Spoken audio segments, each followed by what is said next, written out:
some gonorrhea pussy in here. Yo, let's kick it off, gentlemen.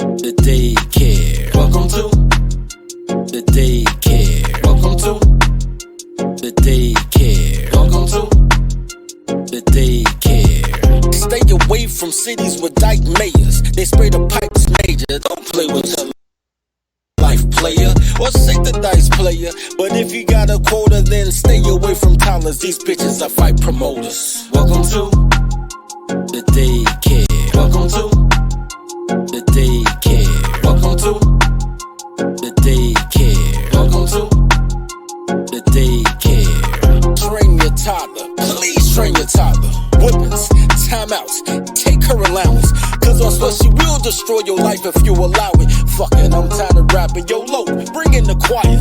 Welcome to the daycare. Welcome to the daycare. Welcome to the daycare. Welcome to the daycare.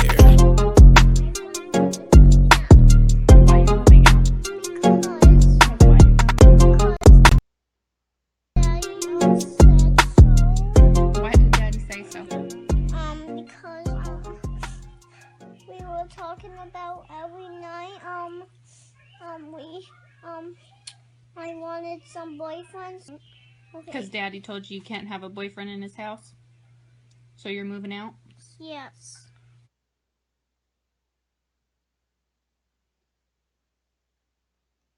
Ooh.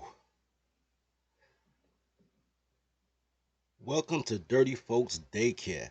I am your tolerologist, Dirty Folks.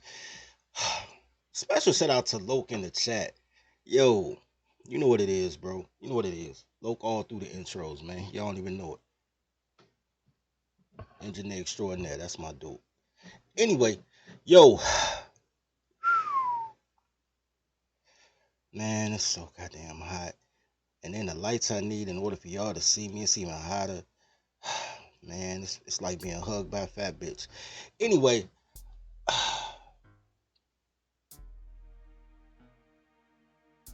so one of my guys sent me a video with Umar Johnson supporting a Chicago candidate. Immediately, I felt a certain type of way. I got my own personal feelings toward it because I know the players in this presentation. I don't know Umar, but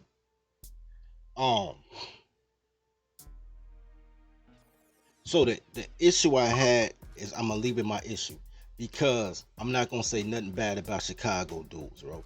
I'm like Cameron playing Alpo. You know what I'm saying? I might give up a couple of niggas in Harlem.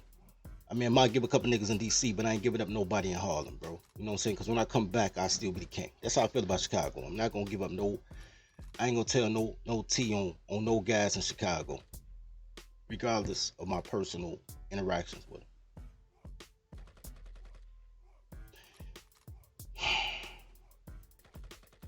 I'm going to take my own advice. I'm going to make peace with Twister, but still fuck Steve Harvey. Anyway, I'm going to show y'all the video, and then I'm going to take it in a direction that y'all probably don't know about. Y'all got to understand, men. I'm only talking to the men. I ain't talking to the colors. I don't give a fuck what y'all blacks do. What the women, gays, and felons do is not my concern. I ain't rebuilding shit.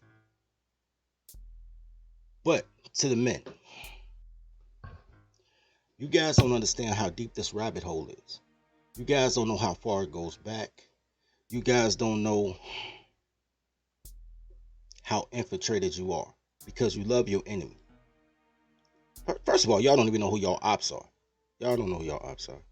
We're going to get you there. I remember about 10 years ago, people started telling me I had just got shot. 2014, 2015.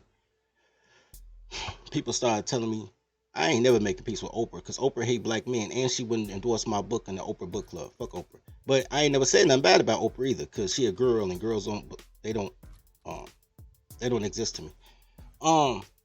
But here's the thing. About 2014, 2015, people started telling me I need to get up with Jap. It was like, man, you and Jap saying the same type of shit.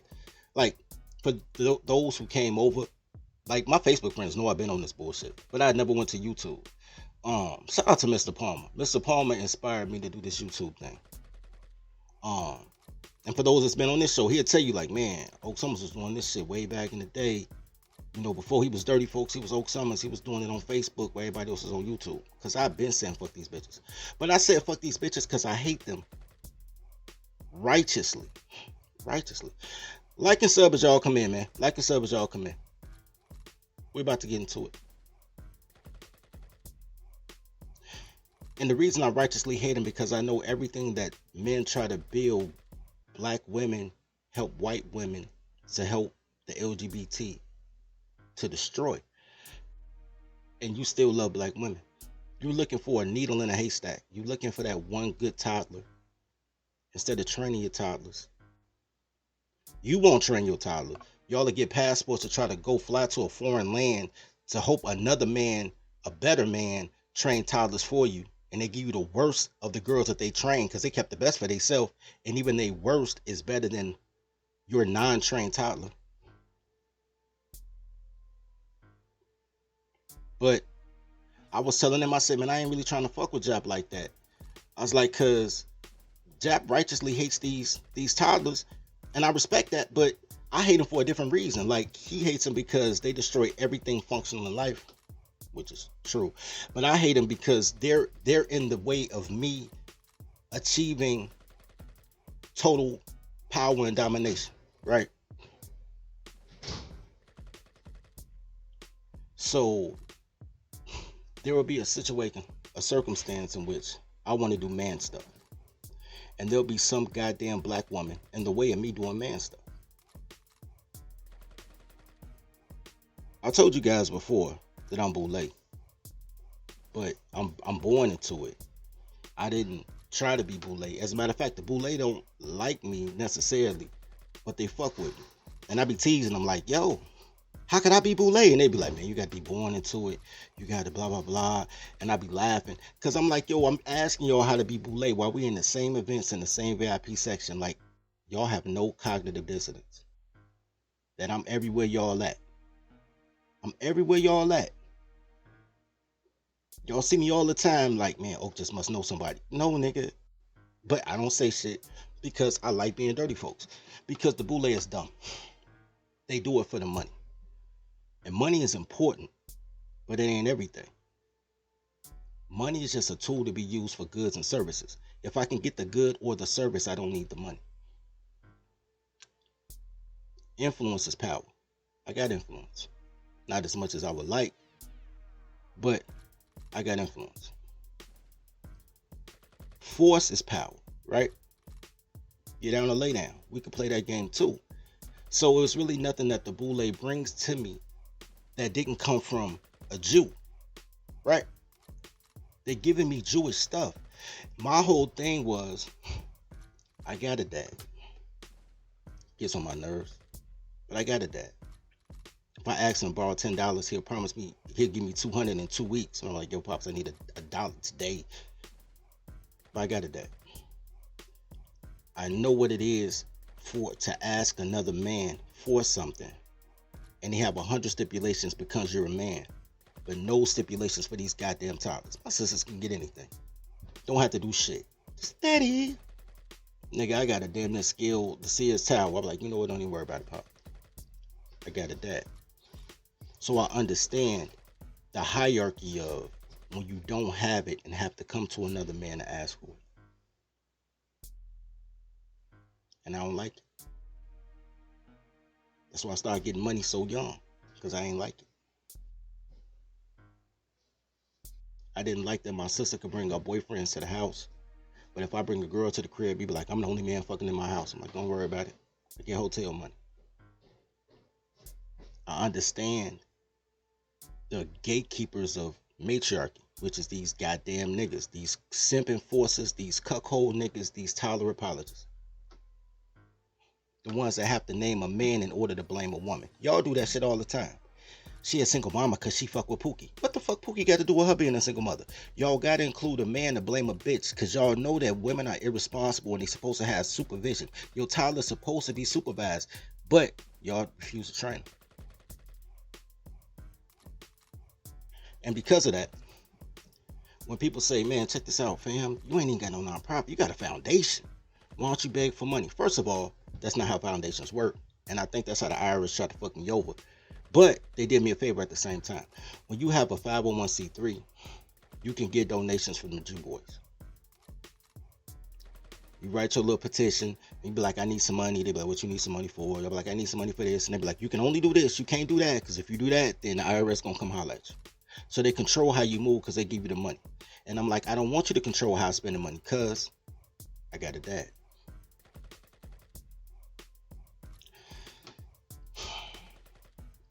What they did with the foundation, they said, man, we'll give you a covenant. Give you shelter, tax shelter, shelter from the law. We'll give you a shelter, but we ain't gonna give you no money. And a foundation really can't solicit money from other foundations. So they're like, you still gonna have to work. You still gonna have to get it off the roof. But you can put everything you put under the foundation. So that's what I did. When you see these broadcasts, and as I get deeper, like I own Amazon Prime channels, and I don't have no content because I came into the game on publishing. That's why I got into it with Steve Harvey, publishing books. Publishing under the foundation, No Show Organic under the foundation, the Tribe Up course is under the foundation, Tolerology is under Crusader Publishing, so it's under the foundation, second hand, so that we can use those opportunities to provide employment for other guys. Because I got to a point, I'm like, I can't even help these bitches. I don't want to see these bitches eat. I want them all to starve, just be naked fighting in the middle of the street. I don't give a shit. But being part of Boule, to get to the point of this live, be part of the Boule means that I see things when it happens, like when it manifests, because I'm in those rooms. And when I'm in those rooms, they talk about 7-year plans, 10-year plans, what's going to happen, blah, blah, blah. But by the time you guys hear it, it's new to you. The plan is already etched in stone. It's already concrete, you know what I'm saying, on the foundation. They just building the bricks. They can't hide the beams that they used to build. They can hide digging a hole in the ground. So when you see it, it's already being built. You're like, oh, stop building it. And hey, look, we already got the funding for this. We're about to build your oppression, and you're about to love us for it. And I understand how this works because my dad a boomer. So I got a dad and he a boomer. The fuck? Anyway, somebody got to birth you, right? Anyway, I'm about to show you this video of Umar Johnson coming to Chicago to endorse a candidate. I'm not going to tell you no supposition. I'm going to tell you what I know. And then we're going to come back and we're going to discuss it. And I'm going to show you a bunch of things. I'll probably only be on for like less than an hour today, but I'm going to show you a bunch of things to let you understand by no uncertain terms or circumstance do you need to build from scratch and stop trying to rebuild the daycare. You need to tribe up. 30 folks to tribal warlord.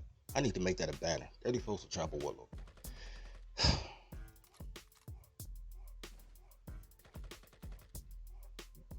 Let's check out what Umar has to say. Peace and love, family. Come on in one time. Come on in. Peace and Pan-Africanism. I want all my Chicago Africans to come in. As y'all know, as part of the Bishop Turner National Independent Black Political Movement, we are all about supporting independent candidates.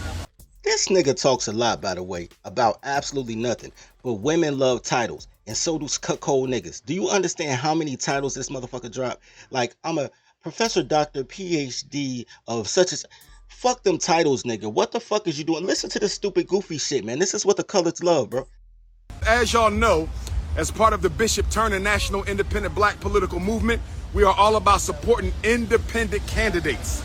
Get off the Democratic Party plantation, get off the Republican Party plantation, and today we have a brother running for mayor of the second largest black metropolis in America, Chicago. He's not running as a Democrat. He's not running as a Republican. He's running as an independent. This is the good brother right here, Brother Jamal Green. We got him on his campaign bus. Stay right there, King, because I'm going to get your name in Yo, Jamal got a big ass bus. Shout out to Jamal for begging for a bus. the back of you. Okay, so Brother Jamal Green, first question right off the top. And you know, my peoples from all over the world is meeting you and hearing you for the first time. Why do you want to be mayor of Chicago, Illinois? Yeah, well, I've been fighting on behalf of the people for many years. Let me first just say I'm not a politician. I'm somebody who has stepped up at every... Pause. Let me bring that back. Jamal says, I'm not a politician. That is the realest shit that he said here. And because he said that, I'm going to let this nigga be great. I got no Jamal slander. But let's hit that again.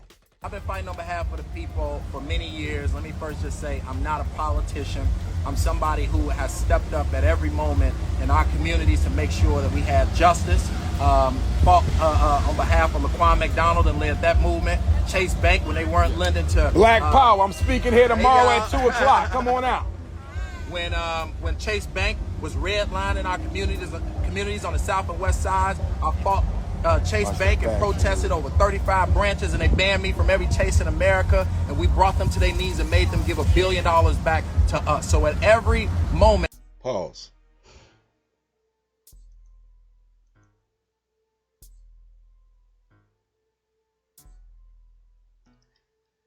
Jamal is not a politician. A huge problem I have with Jamal is he is a politician who says he's not a politician. But he's not a politician. This is what I mean. He comes and says, I'm not a politician. Then everything he says is about how he does social justice work for political gain. But he's a social justice warrior. Don't get it twisted. He's an activist. Don't get it twisted. Politics, this is why he's not a politician, even though he does all this political shit. And I'm not going in on Lil Homie, because it's so much bigger than him that for me to be mad at Jamal is a waste of time. Plus, I like the Lil Homie. He ambitious. On a personal level. I like him on a personal level. He ambitious. But he's black. He's totally black. Every time I see him, he talking to a boomer or a woman. All his influences are old men who cuckold for women, the gatekeepers of feminism, and the actual feminists. Because he's super black. And I don't give a fuck about black. I give a fuck about man. But he can't be a man in the position he's looking for. So I'm not going to shit on Jamal. Just for reference. Because sometimes I think that people don't realize I am who I say I am. A lot of people are new to the channel. Welcome to the Dirty Folks Podcast. There are some inconsistencies in the story. I'm not going to say he's lying. He was there. But there are other people in play as well. Just so y'all know. So y'all don't think I'm just capping. Or as Good Bread says, crab legging.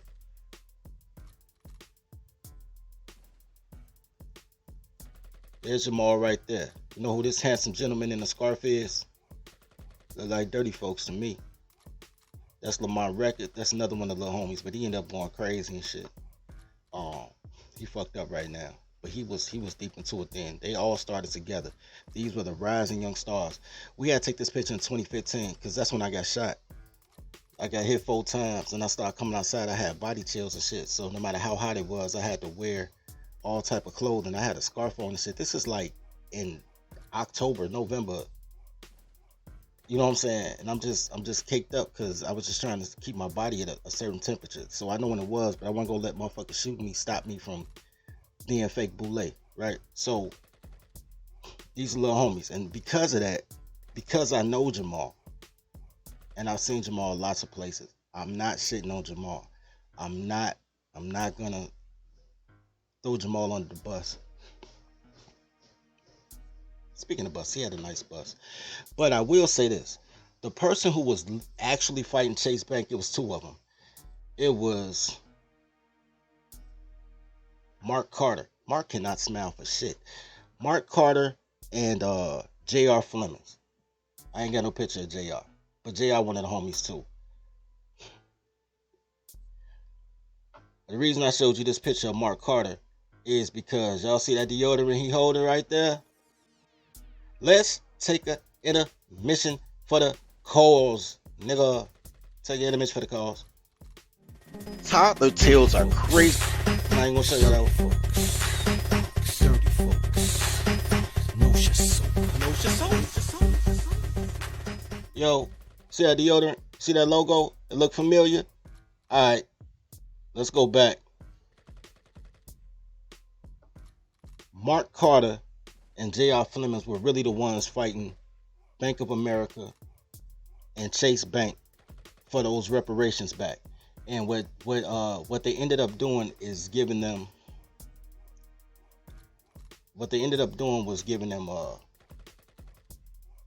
like 500 mil or 50 mil.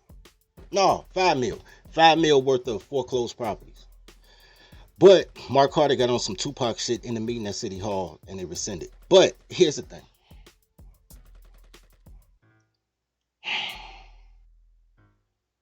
I'm telling you, I know the players of this story.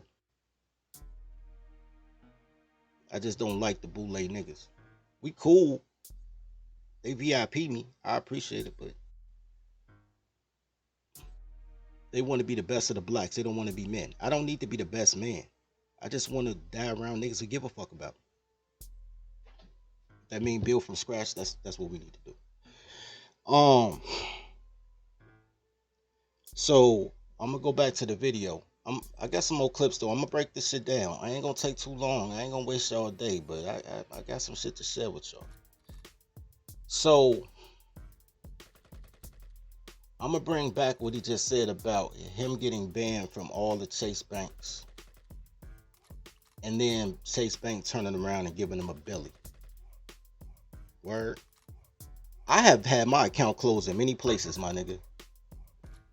They ain't never came back like, I'm sorry, Mr. Summers, here's a Billy. Look, let me...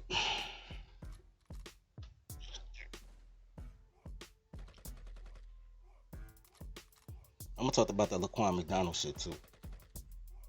But let's go back to it. Peoples from all over the world is meeting you and hearing you for the first time. Why do you want to be mayor of Chicago, Illinois? Yeah, well, I've been fighting on behalf of the people for many years. Let me first just say I'm not a politician. I'm somebody who has stepped up at every moment in our communities to make sure that we have justice. Fought on behalf of Laquan McDonald and led that movement. Chase Bank. I just addressed the Chase Bank. Let me address Laquan McDonald. Laquan McDonald got shot. He was a mentally disabled young man. And police shot him 16 times. Was it 16 shots? Because they had this whole little chant. 16 shots, 16 shots. The two people, let me see if I, matter of fact, pay your babysitting fees, man. Pay your babysitting fees. I'm about to show y'all this picture. I'll show y'all this picture of the Laquan McDonald protest. I want to show y'all the major players of the Laquan McDonald protest.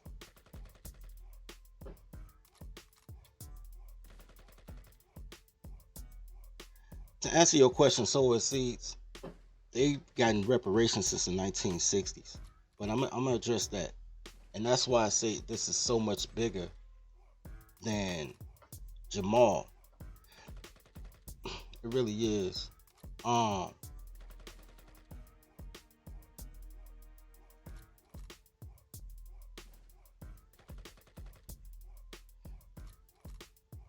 So at that point in time, when the Laquan McDonald thing happened, there were protests. Rahm Emanuel was the mayor. Rahm Emanuel, are they gonna make me do this? I don't want to look at no offer.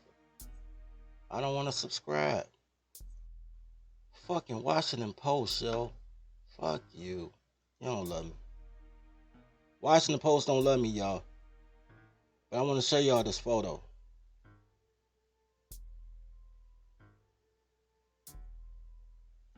Maybe I can use another one. But that's like the best photo ever, yo. These motherfuckers, man.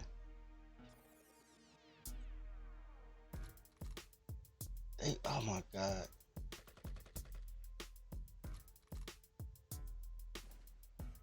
Okay, I'm gonna show you all these pictures. They're not gonna be great pictures because every time I click the website, they won't they make me subscribe to somebody's newspaper.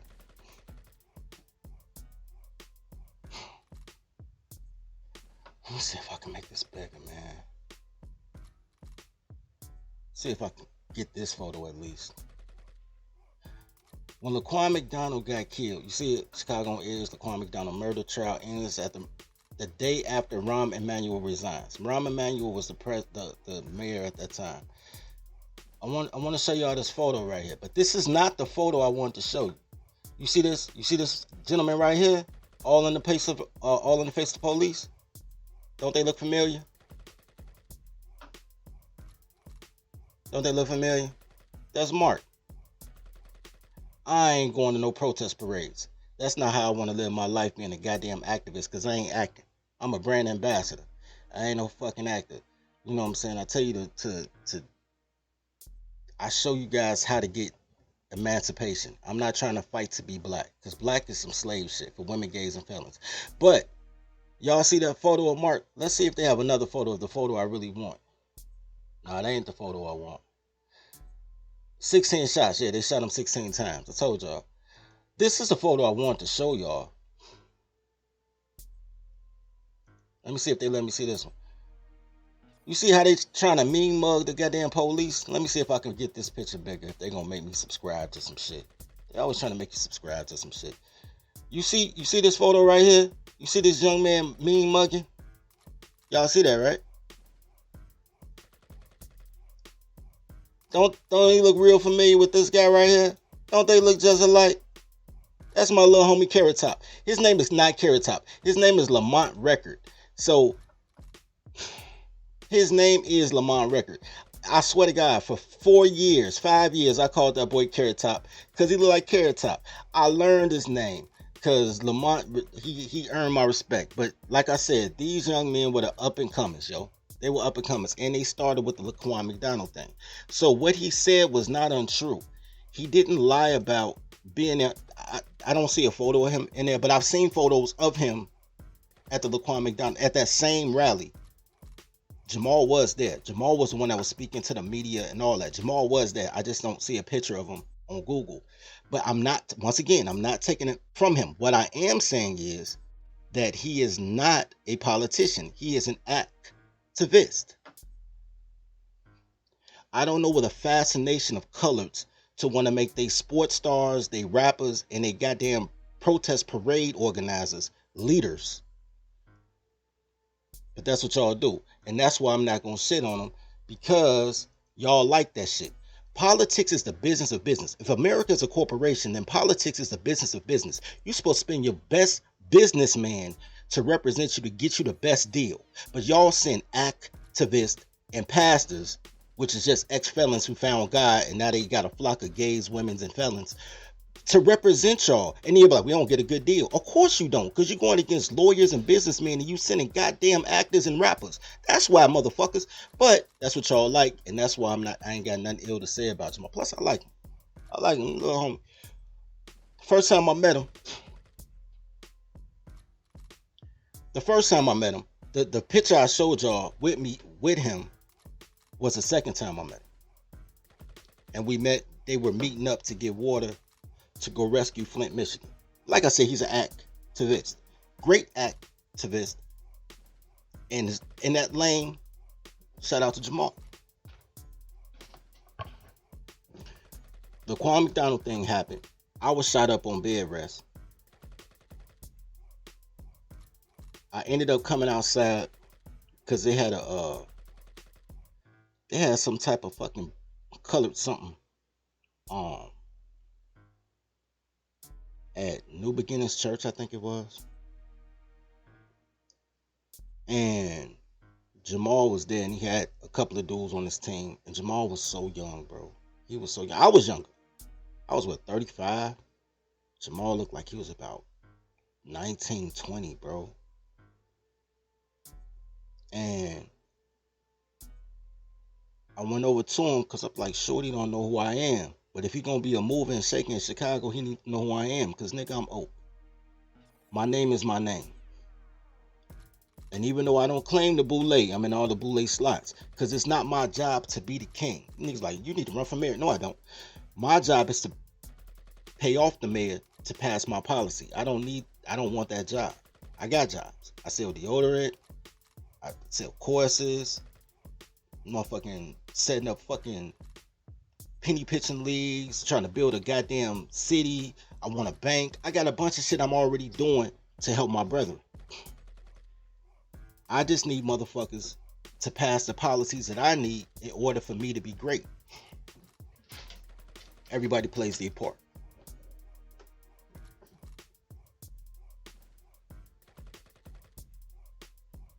My job is to feed the pack. To create avenues so I can employ other heterosexual, tawny, and swarthy men so they can feed their families. Help me feed them. That's where I'm at with it. Speaking of that, pay your daycare fees. Like and sub as you come in.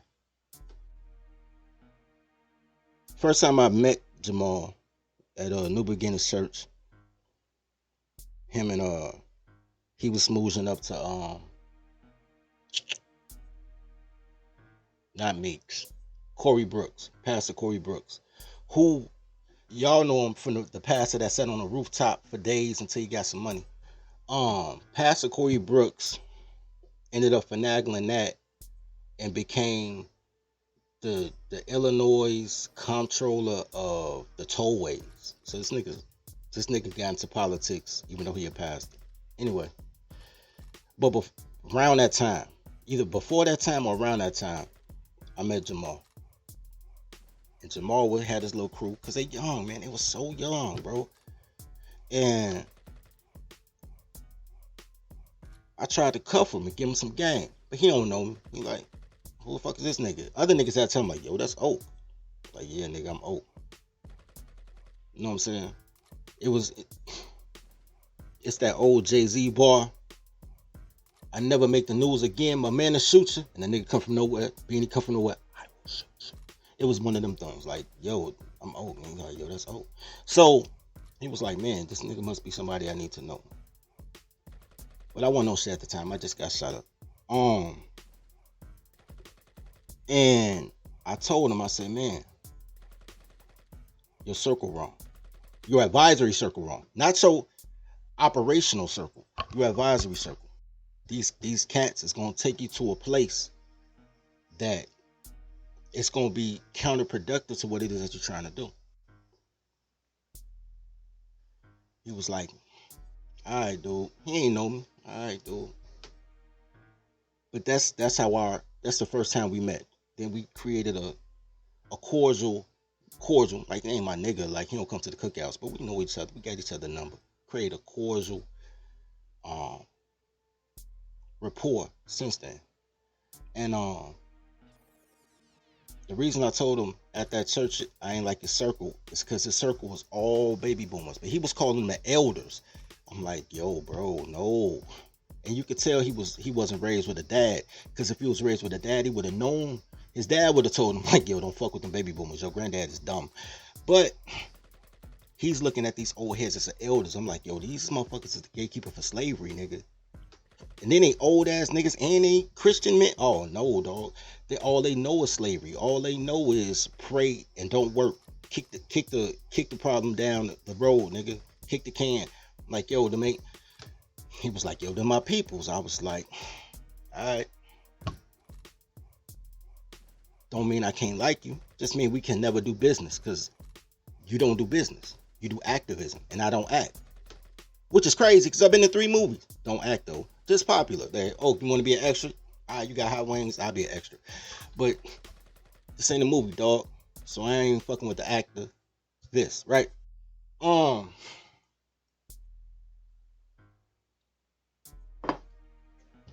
So the part that made me make this video is the Chase Bank part. I'm gonna play it one more time and then I'm gonna show y'all some shit.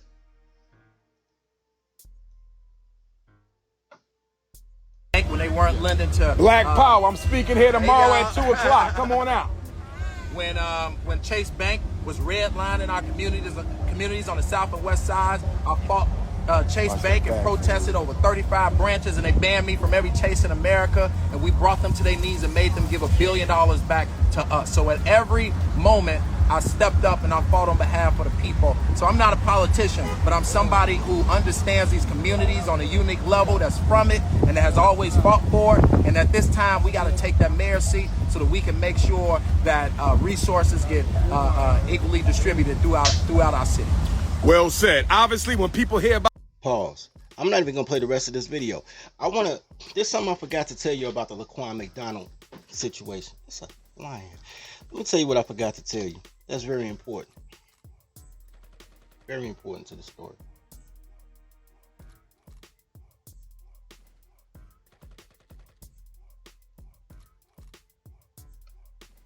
Let me go back to this photo.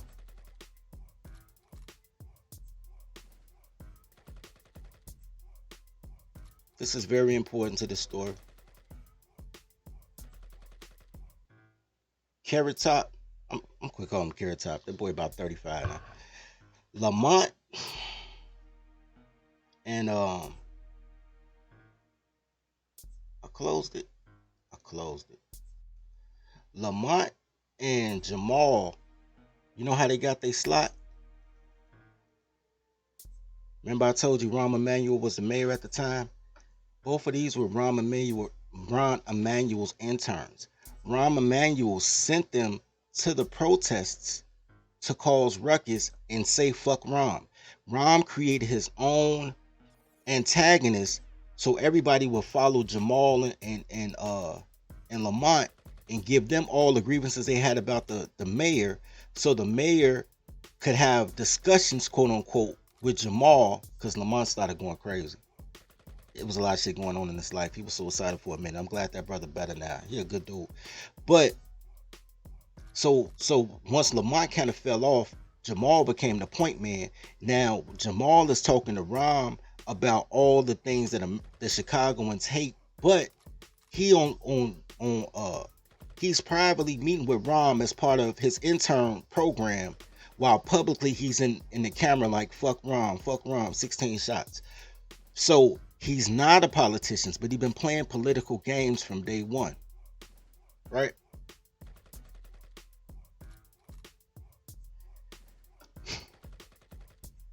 I'm not mad at him for trying to be Boule. I'm not. He just don't know the game he playing.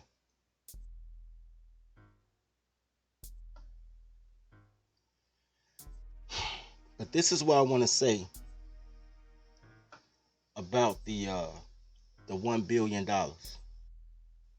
Click like and sub as y'all come in, y'all. Click like and sub as y'all come in.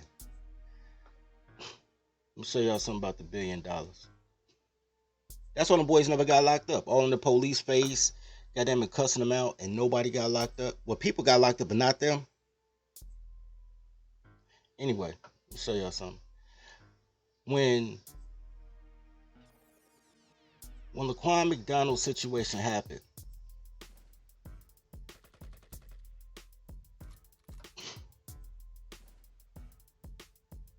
hold on. Let's do some dates here. I need you guys to understand by dates.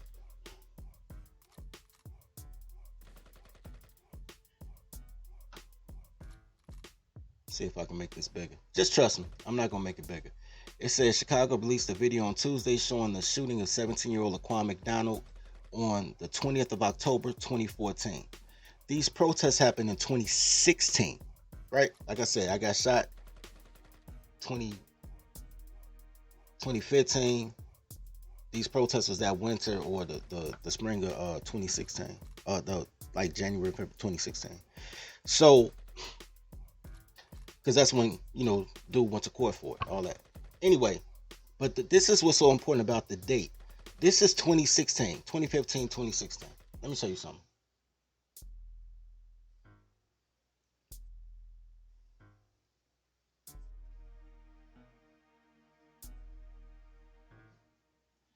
This is a article about 20th Ward Alderman Willie Cochran under investigation.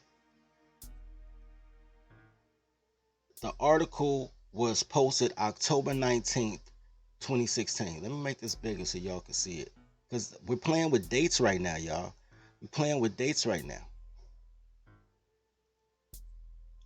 Up, let me see if I can make it big. Because the article itself, I'll tell you what the article says because I lived it. But I just want to give y'all the date. Updated October 19th, 2016. So we still playing around with 2016, right, guys? We still in 2016, right? This is what's important about a 2022 candidate talking about $1 billion. And I'm not shitting on Jamal because I don't think Jamal knows, but Jamal probably kind of does know. But I'm not going to shit on him. So check this out. This is what happened in 2016.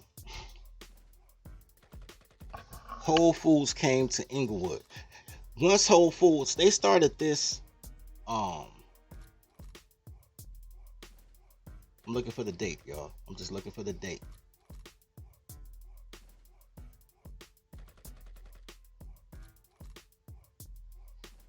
But trust me, guys. Trust me, this article came from 2016. It said it on the Google when I searched for it. Let me see if I can go back real quick and see if we come right back to it.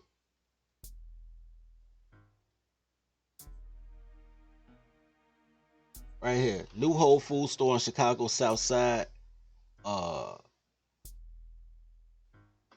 This September 28, 2016.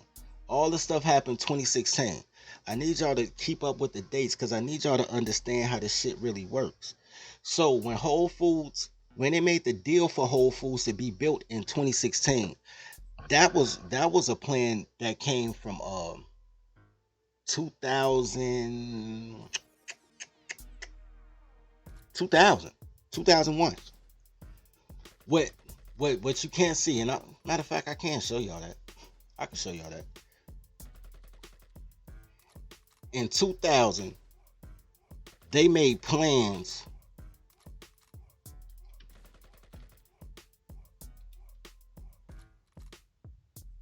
In 2000, they made plans to move Kennedy King College from its previous spot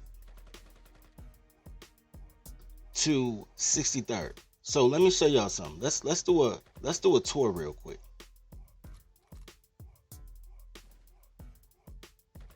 Cause they built it on 63rd and Halsted.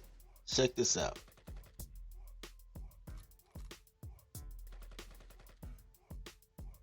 They are not letting a nigga be great though. How do they? What the fuck is Johnson College Prep? I've never heard that school. Oh yes, I have. I know exactly where it is. I never knew the name of it. This is Halsted. This is 63rd. Where in the? Yo, bro, they are tripping. Let's do a deep dive, bro. Let's go in. Let's go in for the kill, guys.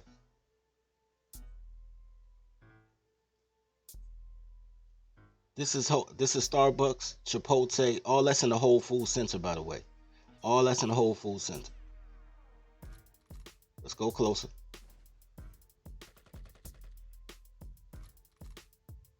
Let me get a street view. This is Skylight.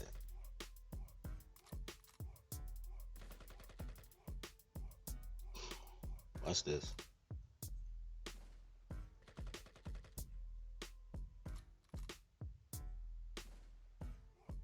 Walgreens, I must be going the wrong way, Apostle. Yeah, I'm going the wrong way, Apostle. Why won't they show it? It's huge. Let me just do this. Candy Cane College. I don't know why they won't show it.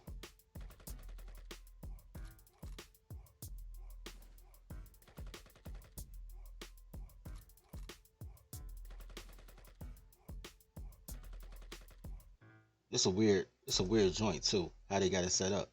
That's Candy Cane College on the corner of 63rd and Halsted. That's what I want to show y'all. So remember, this Candy Cane College. Let's cross the street. This Candy Cane College. Let's cross the street. Whole Foods right there. Whole Foods right there. You see Whole Foods? See Candy Cane? They're less than a block away. In 2000, they made plans to move Candy Cane College to 63rd and Halsted. That was the first step in gentrification.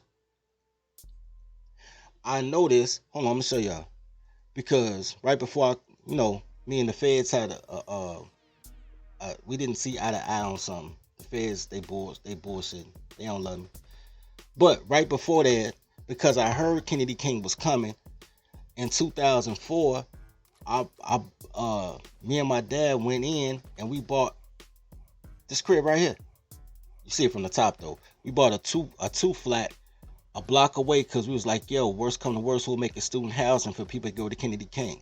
So I was already on top of that shit. And that's way before Whole Foods. Whole Foods plan came in 2012 and they started building in 2016, right? Now, why am I telling y'all this? What does Whole Foods have to do with him saying he got $1 billion back from Chase Bank?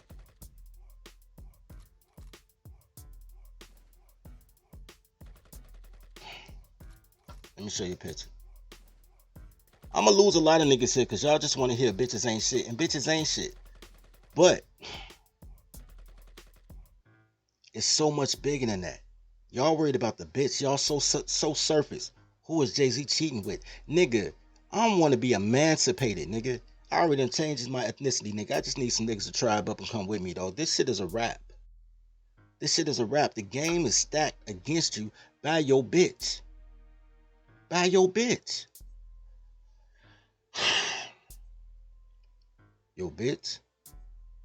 and the niggas who get paid by Jews.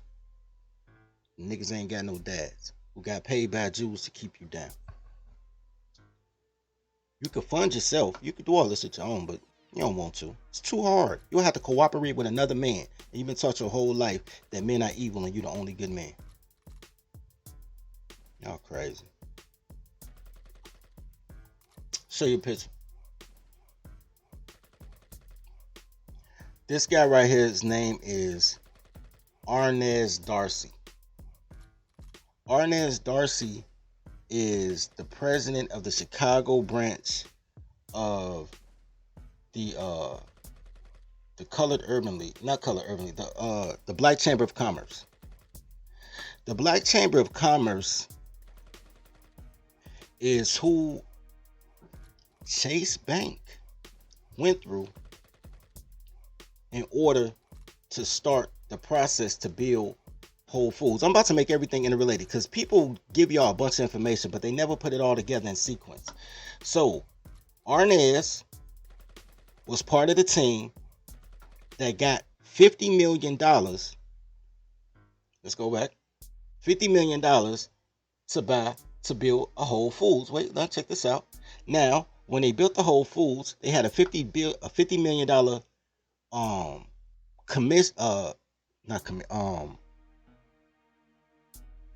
what the fuck you call it? Start with a C. Like they said they was gonna pick 50 mil. Commitment.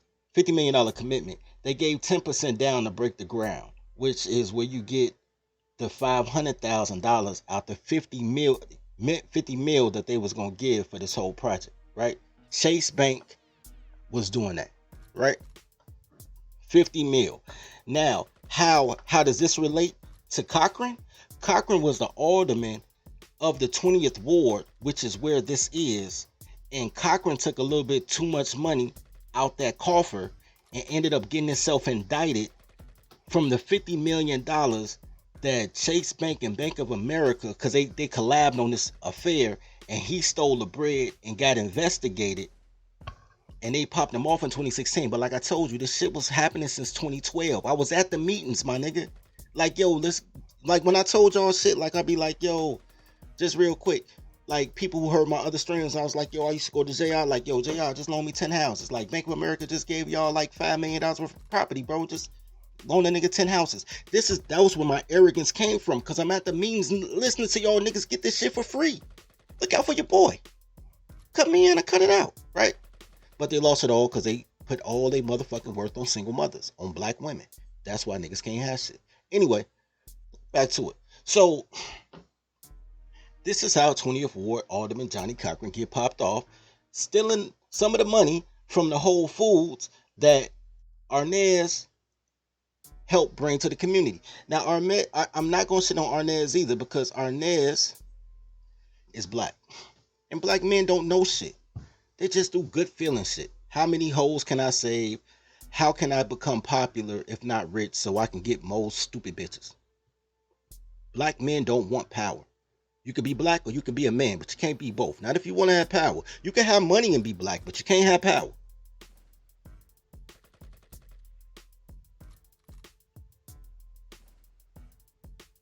Y'all want to be black. Y'all don't want to be men. Anyway, but I'm going to have this man conversation with y'all anyway, in case I can convert some of y'all to become men. So, me and Arnaz on the phone. Had to be... I ain't talked to Arnaz in a minute. So that's probably 2017, 2018. I say, man, they built the Whole Foods. Now they want to take over Halsted. Arnaz come to me and say, man, we just negotiated with Chase Bank for $1 billion of renovation money to take over the South Side. I said, so you feeding the people? Arnaz was like, nah, bro, this all for, we're going to tear down the residential area and we're going to build retail. Right? We're going to make it a commercial area. I'm like, word? A Billy? Cut me in and cut it out, B. Right? That's always going to be my answer to all fuckery. Cut me in and cut it out. Right? I'm like Ice Cube in NWA. Man, Jerry Heller, I see you trying to get over. Cut me in and cut it out. And, you know, they can cut me out, but if they cut me out, I ain't fucking with you because I know it ain't going to work because y'all dumb. Y'all need a smart nigga on the team. Y'all just think I'm not controllable, but I'm very controllable if you do the right thing. Make it good for everybody. Cut me in and cut it out because these Jews is trying to get over on you. They showing you the money. They don't want to talk to a nigga who don't give a fuck about money. Like, what the fuck do I done drove every car. No, I didn't. I was about to quote some Jay-Z. I done drove every car, a home-cooked meal, nice clean draws. But, I mean, I done drove hot cars, hood cars, hot cars, fuck with the baddest bitches. Wrote a book about it. How you can get bad bitches too. Like, if life ain't nothing but bitches and money, I done had money, lost money, had bitches, lost bitches. That shit fleeting. Like, if y'all want to get some shit done, let's get shit done. But y'all in it for the money, right?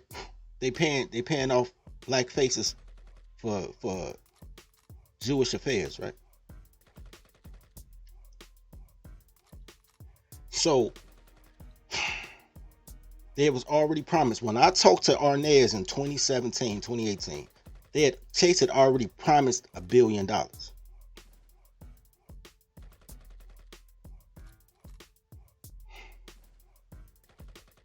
I don't have a problem with Jamal. I like Jamal. That's a person.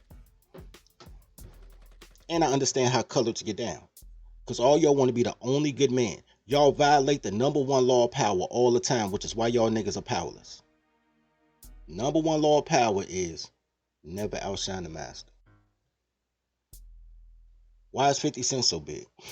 Because 50 never outshined the master. Why is the game still relevant? Because the game never outshined the master. The game got kicked off Aftermath, then dropped the album called The Doctor's Advocate.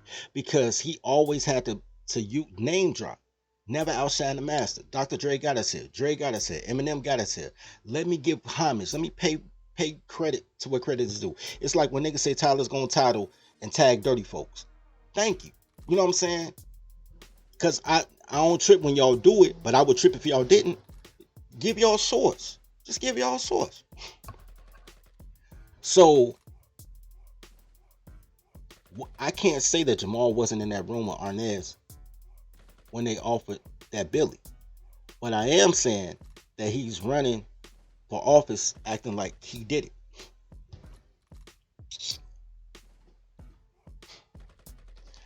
But Arnez was on the phone acting like he did it. Cause niggas swear to God, they act like single moms, yo. Like when you put a bitch on top, this is female energy. Like when you put a bitch on top, no matter how many men helped her get there, she be like, I did it all by myself. Fuck the taxpayers, the programs, the 15 niggas that had to do it for you, the 14 mentors you had. I did it by myself. That's how these niggas operate. They want to be the only good man, just like they hell of a mothers. Shout out to Good Bread for the hell of a mothers. That's hilarious.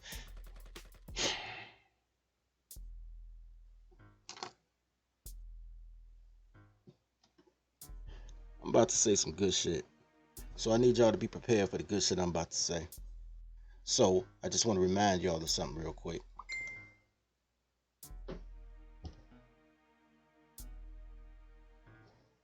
Make sure y'all send a 1-minute clip of whatever I say that get them inspired y'all for the contest. You know what I'm saying? And I don't know why this shit didn't come on, but let's do it again.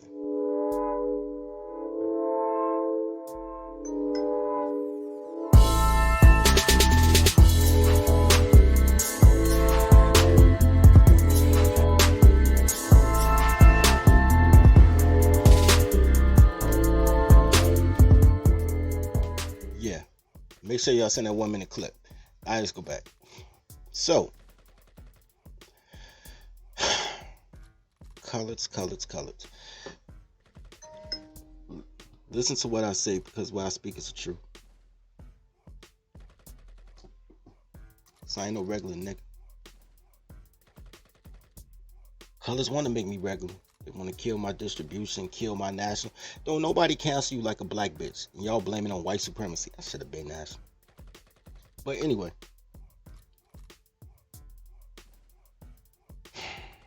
Shout out to XL Pro for the $5 cash app.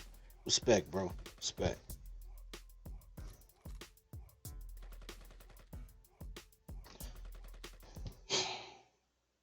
When Arnez came with this deal, because Arnez is the president of the Chicago chapter of the Black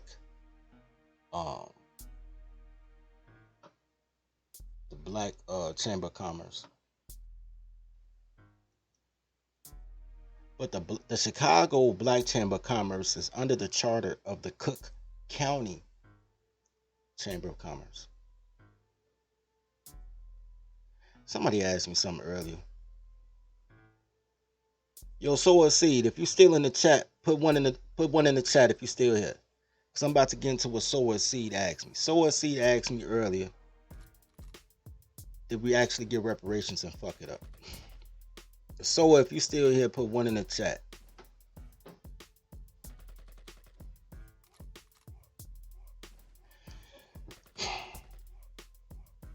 Jamal in 2022 was talking like Arnez talked to me on the phone in 2017. I've been knew this shit was happening. That's why everybody like, damn, Jamal Cole, he got us $1 billion. They've been talking about that shit since 2012, B. That was part of the rollout.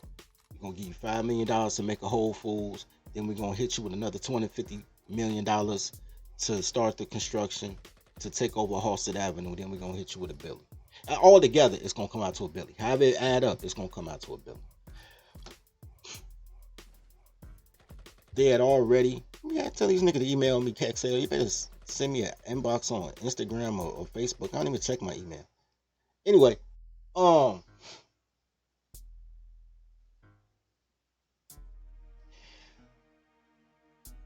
look. So Arnez had to go through his chapter had to go through the charter for the Cook County Black Chamber of Commerce in order to even know that money was on the wood. And the nigga didn't cut me in. And I realized that nigga didn't cut me in because he didn't have the power to cut me in. Niggas just figureheads for Jewish money. I'm gonna show y'all something in a minute. After I show y'all this, we're gonna take a quick break and I'm gonna show y'all something. I'll show y'all this first. This is the Cook County Black Chamber of Commerce website. I'm gonna just pause right here for a minute so y'all can absorb this. The Westin Hotel, the Ferris wheel at Navy Pier. The only place I ever... This is called Presidential Towers, by the way. This building right here is Presidential Towers. Dirty Folks Podcast, Vodka. Everything Dirty Folks Podcast. Anyway, this building right here is called Presidential Towers. It's the only residential building on the lake side of Chicago. The only things that touch the lake downtown is Presidential Towers and Navy Pier. That's it. I always wanted to live at Presidential Towers. Since I was a kid, nigga, I was hustling so I could move out my parents' crib and move to Presidential Towers. From my understanding, Karl Malone had a suite on the 5th floor. Scottie Pippen was on the 21st floor. Michael Jordan had a suite at the top. Like, this is where the ballers lay, bro. We talking back when rent was like $600 a month. They wanted $1,800 a month to live in Presidential Towers. And I was like, I need to get that bread because I need to live in Presidential Towers. Just for the floss. Because back then, it was all about the floss.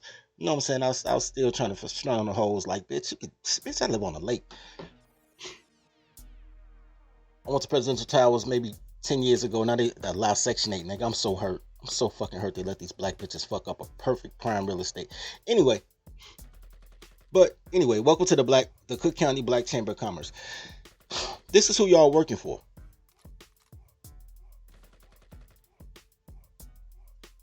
I just do. Sower seeds. I need you to pay attention to this because you asked me and I'm giving it to you.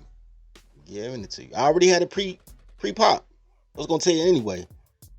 But just so you know, they've been giving you reparations since 1968. And these motherfuckers been jagging it all the time.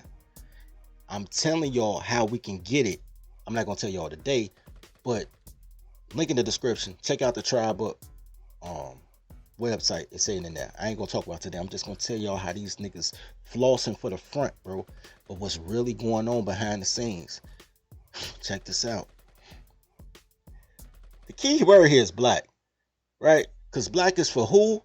Women, gays, and felons. I'm milking this. Let me go down here and show y'all what's really popping. Register for Talk Tuesday speaker events. These are the people that the Black Chamber of Commerce wants you to talk to on black economics. I'm going slow because I want y'all to appreciate this. Bam. I don't even know what fucking race she is, bro. Was she Hawaiian or some shit? Let me make this bigger because I don't think y'all realize who black really is. Y'all want to be black so bad. I don't even think she's black. I think she's Hawaiian or something. And then we have this fine black woman right here because black is for women, gays, and felons. So you have this black woman right here. Got this black right here. And I'm assuming he's gay. Paul Vallis, the CEO of Chicago Public Schools. I'm assuming he's gay because you got to be black woman, you got to be gay woman or felon. So I'm assuming he's gay because I don't think he's a felon. Definitely not a woman. I need y'all to see all the other events that they have going on. Black woman, gay boomer man. They honoring Jesse White. I ain't counting Jesse White because Jesse, you know, he been in the field for a long time. He a boomer though. He's still a cuckold. But I want to show y'all that your black organizations don't represent your intentions at all. At all, nigga. At all. None of the people who run your shit give a fuck about you. I've said this story 100 times before and I say it 100 times again. when I go to these small business association meetings, it's always some goofy black bitch trying to tell me that I need to put my businesses in her name so I can get minority contracts. And I'm like, bitch, look at my skin. But these bitches don't even think that you're a minority, because you evil man. They think that you the white people, the black people. They think only women are minorities. And then you go to these small business association minority business council meetings, and it's always, all fucking ways, always. Can I echo this shit? God damn it, is that echo on this motherfucker? God damn it. Always.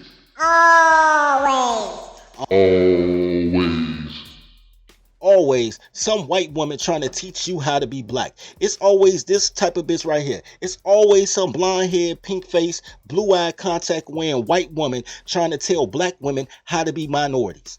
Every fucking time I go, bro. And it's to the point that when I go, they don't even recognize me. They be like, yes, women, because, and then I have to think like, oh, and men, like, because they want, these are the...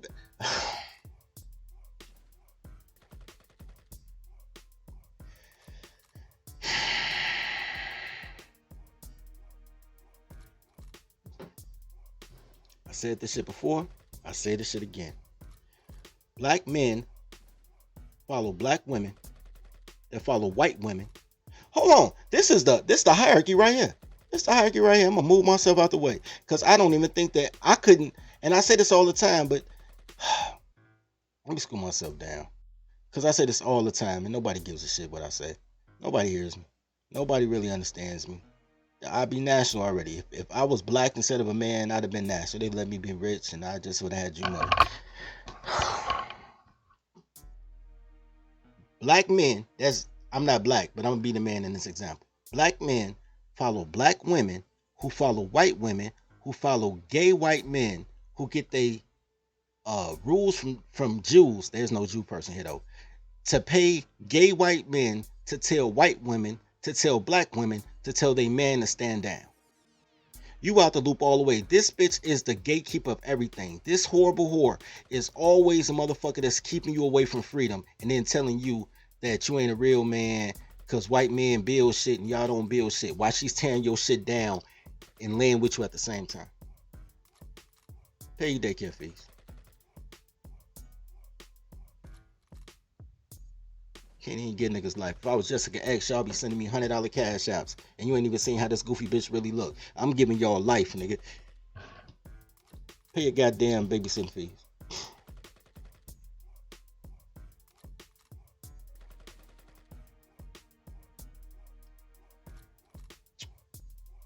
So, we just explained Black Chamber of Commerce. We'll take a quick break. Then we're going to talk about the political ramifications. And I'm going to get into giving y'all more detail on how to get your ass about this jam. For the ones who ain't cowards. Most of y'all just want pussy or hear niggas say bitches ain't shit. Bitches ain't shit. Now, we're right back. Dirty folks. Dirty folks. Dirty folks. Know your soul. Know your soul. Toddler tales are crazy stories that could only happen to me. Each tale is endorsed by Toddlerology and the Marry Your Secretary courses. In a world where toddlers are only loyal to her employer, learn the skills needed to train your toddler to work at your relationship like she works at her job. There's courses for every level of your relationship status, including polygamy. Need support? Join scheduled study groups with other Toddlerology members. Click the link below. And now, back to today's story.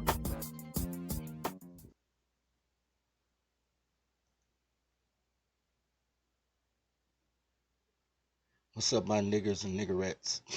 And a couple of men we got in here, the Tony and Swarthy men. Check this out. This is how they pay you your reparations, and you never see it.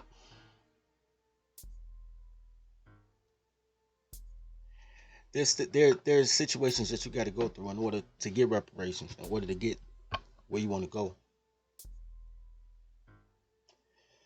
that black men don't want to do. Y'all talk about the chick Tierra Mack out in was it Rhode Island?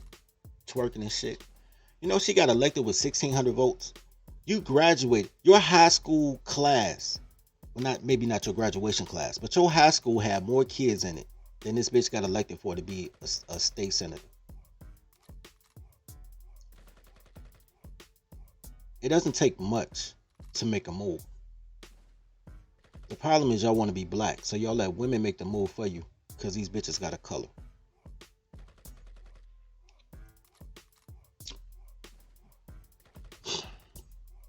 You know who gets your reparations money? They send money every year. You know who gets your reparations money? Organizations like the Urban League. I went to the Urban League. The first thing I saw was a goddamn black chick that looked like she straight off do the right thing. I swear to God, I thought Spike Lee took this picture. I say, yo, this straight off do the right thing. And then I'm like, yo, what type of events does the National Urban League have? Like every city has their own version. But let us see. Biracial man, probably white dad. You know what I'm saying? This biracial chick who fucking Indian, but she claimed black when it's convenient. A bunch of women and white men. This is who's representing you as urbanites. Bunch of women. Probably some niggas that cuckold for bitches, want to argue about relationships and shit.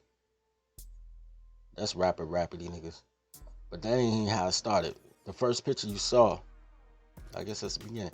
So every event, every photo, every part of this shit is gonna be black women and white men. And white women too. Your entire color, because you only go by color. You don't go by you don't have no other criteria. Everybody just part of your shit. Except heterosexual, tawny, and swarthy men. All your advocate is faggot. Pause. I apologize, YouTube. All your advocates are lesbian black chicks and social justice warrior white chicks and some Jew that funds them. The thing that really triggered me about the $1 billion that the little homie claimed to have is people didn't want me to be great. When I said I wanted to own a bank, people were like, you can't do that. What type of guy can own a bank? Are you that smart? You're not that smart. Meanwhile, everybody that you know that works at a bank has a GED or a high school diploma. All of them. It don't take a lot of fucking brains to run a bank. I got 2 books that I never share. I never deviate from. 2 books. And I never read, by the way, because I read them once and I was like, yo, cool. One of them I'm supposed to read all the time, but I don't. But the other one, I got what I wanted from it. I'm going to show you. Only books in my bookshelf that's not my books.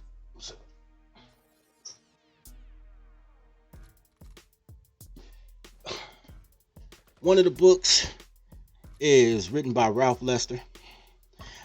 I keep this book just to remind myself I'm boule sometimes. When I start gangbanging too much, I be like, yo, you know what I'm saying? But remember you boule. But I don't give a fuck about that. What I give a fuck about is this. This is my favorite book. My favorite book. Tell y'all a story. Before I was 30, folks, I was just OakSummers. Just a young nigga trying to get some money. And I started playing with the banks. And I knew banking better than the people that ran the banks. I was telling tellers their job so I can leave with the money, right? I'm saying this shit on free airways because the feds already know. They told me about it. I'm like, oh, you know who I am? I'm like, I ain't doing that shit no more. Now I'm legit. I'm legal eagle. Shout out to the feds for giving me the courtesy call. Like, yo, nigga, we know who you are. Like, we grabbed 6 niggas and the names always came back to you. You the kingpin. Who you go? I'm like, shit. So shout out to them for not having enough evidence, but having enough understanding of who I was that they was like, yeah, this your warning, sit your ass down and figure out life. The money slowed up, but I'm still out here. Still out here. Shout out to the feds for giving me a courtesy call. But I used to play with the banks. And I was like, yo, this shit's simple. Like my next door neighbor does the drops for banks. She one of my assistants and nothing. Like we ain't do shit together. I'm just saying in general. I'm like, yo, she ain't no special individual. Like she running the night drop shit, doing all the deposits and all that shit, the payouts, the roll-ins. Like she ain't no special motherfucker. Like shit, she still stalking her baby daddy. She a regular motherfucker. Ain't go to college or nothing. Just went to Catholic high school. Can't be that hard. All the tellers are high school dropouts with nice titties. Like they can't even count the money that you asking for. They got to call the manager for everything. Who's the manager? A motherfucker that was a teller for the longest and got an office space. Like you don't have to be a brainiac to run a bank. You got to be a brainiac to create the policy for the bank, but you don't have to be a brainiac to run a bank. Like all the bank does is crime shit and put paperwork to it. I was like, yo, I'm great at paperwork, nigga. I do money laundering, motherfucking extortion, all type of shit. But it's paperwork for that, right? You don't call it money laundering. You call it payday loans. You don't call it extortion. You call it car title loans. Like it's a legal name for all type of bullshit. I'm like, yo, I'm in Chicago. I know bullshit, but I'm smart. I can make it legal. I can make it legit. Oakford, you know what I'm saying? Guys, help me get a bank. Nah, y'all don't know nothing about a bank. You can't run no bank. Because black men don't believe. First of all, they just hate the smart kid. So if you associate with them, if you even say hi to them twice, they think that you dumb as they are. Like, nigga, we ain't the same motherfucker. Anyway. And if you're successful, they think they can do what you can do by osmosis. Man, if you could do it, I could do it too. That's not how that life works. My 10,000 hours of research doesn't mean that you get it because you shook my hand. That's not how it works. This ain't cooties. Anyway. So what ended up happening is all this money comes down to the quote-unquote black organizations that's run by Jews and fronted by pastors and black women and operated essentially outsourced by white women. And you not in it. And they make these plans 7-10 years in advance. And then they tell you about it a year before it happens. And you be like, oh my God. That's what's popping. That's what's going to happen because they know you got low attention spans and you don't give a fuck. Because all this information I gave you is, you just got to put the pieces together. It's a puzzle. You just got to put the pieces together. Different departments do different shit.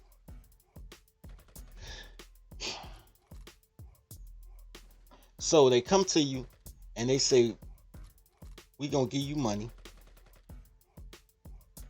And that's what we going to do. I'm going to show y'all another picture.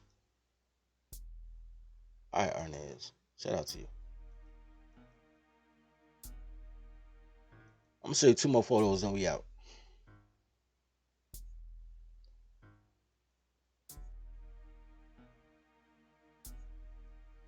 Hold on. I gotta show y'all. I can show y'all the photo.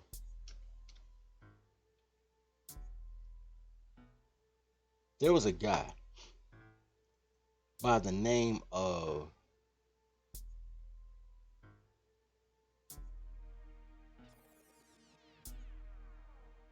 hold on. I want to call him Willie so bad. John Strozier. There was a guy by the name of John Strozier.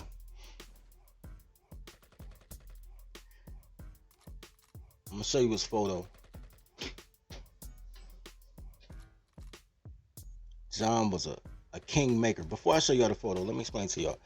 There are kings, then there's king makers, right? There are people who make you the man. Varys. Oh, for those who watch Game of Thrones, Varys, king maker. I don't want to be king. I just want to sit who I want to sit on the throne. Right? John Strozier was a king maker. You want to be mayor? Holla at John. This is a photo of John. John Strozier ran local it's 2 dudes. It's John Strozier and damn. Now I can't think of his name. Never mind. He it's a white guy. But damn, I can't think of his name. But he a kingmaker too. John Strozier is a kingmaker on the city level, and the white guy is a kingmaker on the state level. But I can't think of his name for shit. Who's the Illinois speaker?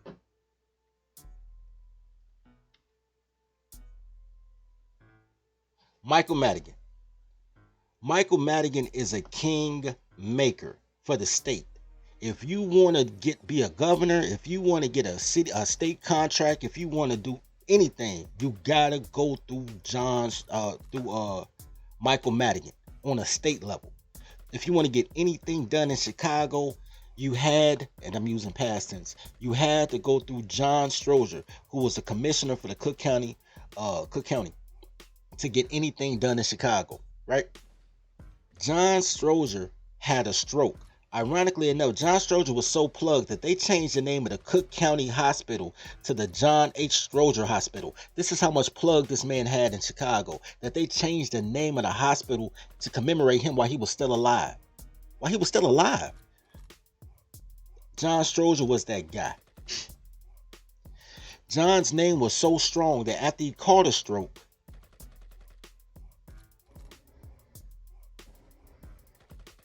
maybe Blexit, but John Strozier's name was so strong that after he had a stroke and he had to recuse himself from position, he gave the position to Todd Strozier, his son. Ain't nobody even question it. They were hoping that I hate this bitch so much. My bad. Anyway, they were hoping that Todd would be the man that John was. That's crazy. I love this picture, by the way. That's not Strozier. They were hoping that Todd would be the man that is his dad was, and Todd and his dad didn't see eye to eye.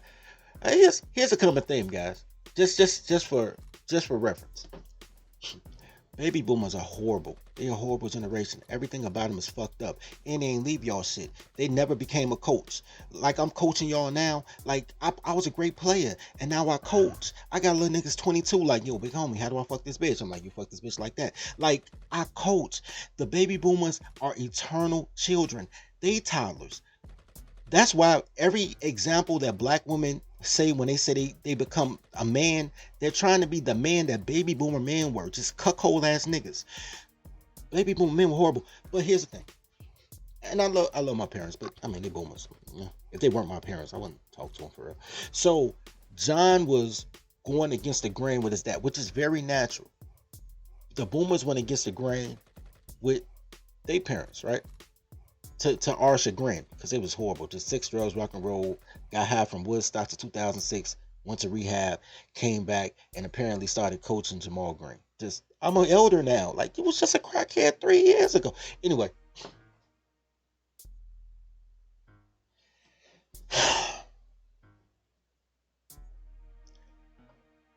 So, when Ty got in place,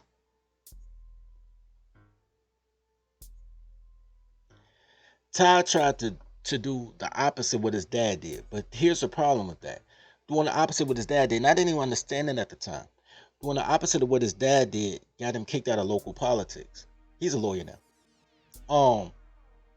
But he lost his dad's slot. His dad had so much juice that without any election, he was like, yo, my son coming up. Just get my son. The same thing Jesse Jackson did to get Jesse Jackson the third as, a slot. Nepotism. I don't have no problem with nepotism. You're supposed to have nepotism. You're supposed to look out for yours.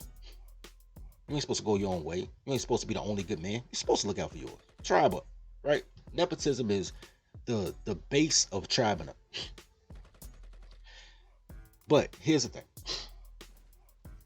So at the time, I thought Todd was wrong.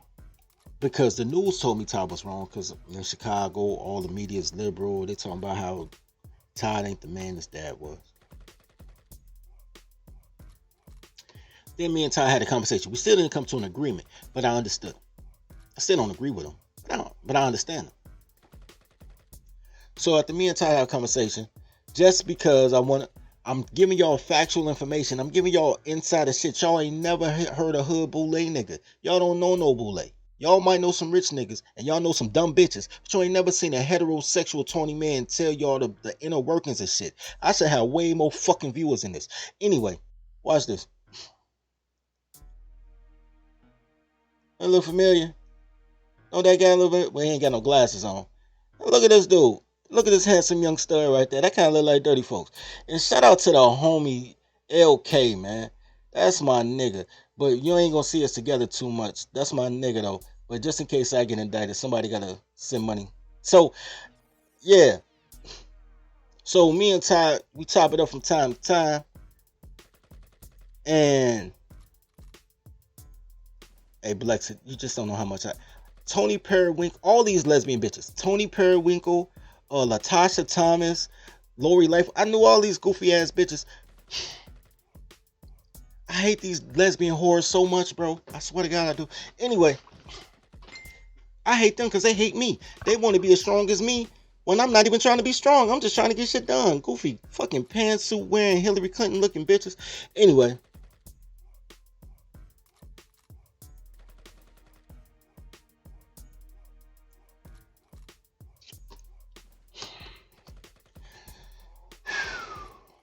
Look.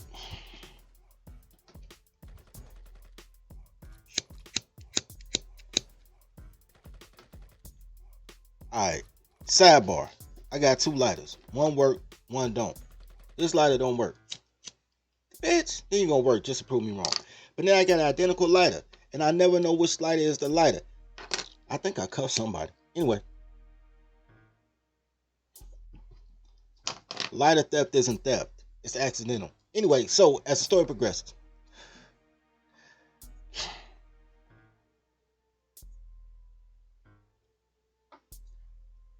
So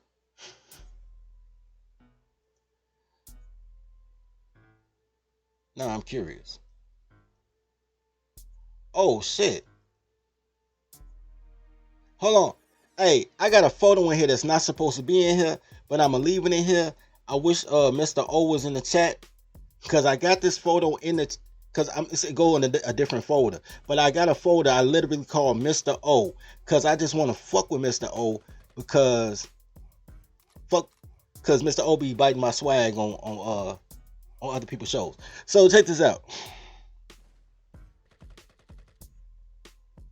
Let's go through the timeline of people that's in this story. And these are people I know personally. I ain't talking about none I don't know shit about. We got Arnez Darcy, the president of the Chicago chapter of the Black Chamber of Commerce, and we saw what the Chamber of Commerce do, right? We got Jamal Green that's running for mayor, and this stud right here. I ain't got no picture with Arnez. I just thought about that. We got Mark Carter, who was actually the person that was behind him and J.R. Flemings, who both my friends. Well, me and J.R. cooler than me and Mark, but me, you know, that's because Mark from the West Side, and he Vice Lord. I'm from the South Side, and I'm GD, and he want to be that alpha. You know, here's the thing. I want to give a special credit to Mark though, because I just said Mark is a West Side Vice Lord or Blackstone, West Side Blackstone. I'm a South Side GD. West Side and South Side Chicago don't get along, period. And then we in different cliques, but it ain't no beef though. It's he coming this motherfucker like he's super alpha, like I'm Mark Carter, and I slide through that bitch like, nigga, you got me fucked up. I'm OakSummers, and then we had these battles like, dog, you think you the alpha dog, but you not, nigga. You on this side of Madison and fucking Pulaski today, my nigga. Like, man, be easy, my nigga. Like, we have these bull ram shits because who do you have fights with? You have fights with the people that you have the most in common with, right? Because I remember we was in front of Northeastern University one day just going at it like, nigga, what? Like, people like separate us, thought we was gonna come to blows, like, yo, because Mark is super arrogant, but apparently I am too. So, like, what do you do when you have 2 bulls, right? It's a lot of niggas that say they alpha. They ain't really alpha. They just online alpha. Like, we real life with this shit. But here's the flip side. Some goofy ass black bitch came to some event and I was showing up. I ain't, like, me and Mark don't talk like that. We just know each other. And Mark come through and I'm snapping on this goofy ass black bitch who's telling me about black shit. That's when I still thought I was black, when I was like, I could make a change by shutting up these goofy bitches, before I realized we just got to scrap this whole shit and just start fresh, just start over. Anyway, and Mark showed up and Mark nodded and he gave me a hug. He was like, yo, bro, you sound like me. I was like, nah, nigga, you sound like me, except you be on goofy shit. Because Mark wanted to be Black Boule and he got the connections to do so. But Black Boule means just him and his people eating, right? Mark had it so just him and his people was eating. I wasn't gonna have it so that just men would eat. So he was like, yo, it's my people. And I'm like, yo, nigga, we got to create the system. Like you creating a nepotism, a circle of nepotism, but I want to create a system. So we've had the same goal, but we had different ways to go about it. And I still think my way is better because his way ain't shit pop. The nepotism shit ain't pop. I mean, he got a couple of dollars, but it ain't helped the whole, right? And that was his intent. His intent was to put the type of people in that would evoke change. But niggas don't want to change. They want to be slaves. My whole thing was, let me create a system so I can bring back slavery. And he thought that was harsh, but it ain't harsh because all these motherfuckers want to be slaves. Anyway, I digress. With that being said, shout out to Mark. Number love for Mark. We got that I beat your ass, but I won't let anybody else beat your ass type of relationship. Shout out to Mark. So, let's go over the players again. We got Arnez Darcy, who did commerce. We got Jamal, and I'm pretty sure that's going to be his assistant. I'm pretty sure they running mate still, because they was cool as shit. And then they fell out, but I'm pretty sure they cool again. We got Mark Carter, who's actually, him and J.R. Flemings were actually the two guys that was behind that Chase deal, but whatever. We got Todd Strozier, who at one point had an influence on it, but now he's just a lawyer. This picture, the next photo is not supposed to be in this folder. This is supposed to be in my Mr. O folder. I have an entire folder dedicated of pictures with me with some of the baddest bitches, just so Mr. O could be mad, be like, damn, you was fucking with all them girls with collarbones. Because I think him saying collarbones is hilarious. So I got a picture of me just being a slut in my younger years when I was still a player before I became a coach. Just me with some of the baddest bitches. Anyway, and now we come to Willie Preston. Yo, my man's right here though. Low key, no cap. We're gonna get into Willie. Hold on, I'm gonna come right back to this.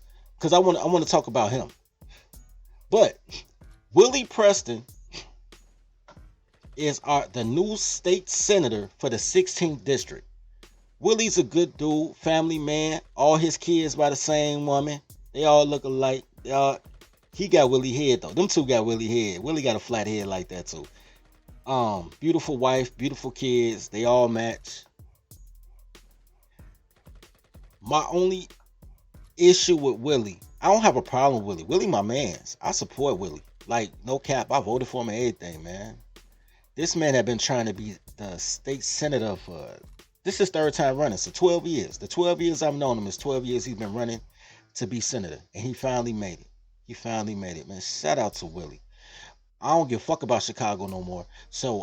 But, you know, I'm just trying to prove to y'all, you know, I still got the boule. Because you see who everybody around, nigga. I was there for the free food. When I got some potato chips or a hot dog, some shit, my mouth still full. Niggas like, yo, we were, because I'm telling you, I was that nigga in real life, man.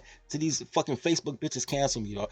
Facebook was like the worst thing that happened to me, bro. I should have stayed in the streets. But this guy right here,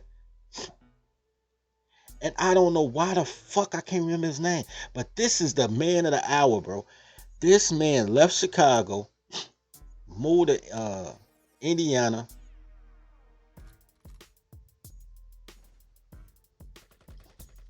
bought some land.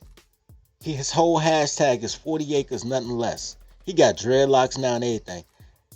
The man beat the feds. The feds tried to fuck with him. He beat a fed case. Yo, and he just owns property. Me and him talking right now about boarding schools. Cause I'm like, yo, I'm finna build a boarding school in New Mexico. And he like, yo, let me know what happened and we'll franchise it. And he call it what the fuck type of ranch he call it? Man, for him to be such a phenomenal person, I can't think of his name or the name of his ranch for shit. And I love this nigga, bro. Like, this man is my inspiration. That is so fucked up. What the God damn it. But he's all the way off grid, bro. He bought a house with a couple of acres of land in Indiana. Turned his backyard into technically a farm. He technically turned his backyard into a farm. Called it the Black Haven Ranch. That's what he called that shit. The Black Haven Ranch. I'm about to look up this shit. He's a phenomenal man. Fuck politics. He's a phenomenal man. Let me pull him up real quick. Now that I thought about what do you call this fucking ranch? Hold on. Cause he's phenomenal, bro. Like, he's all in his own way. He's all alpha male, bro. He's an inspiration for anybody who wants to be emancipated and not be black. We be cracking jokes together like, yo, fuck that black shit. Let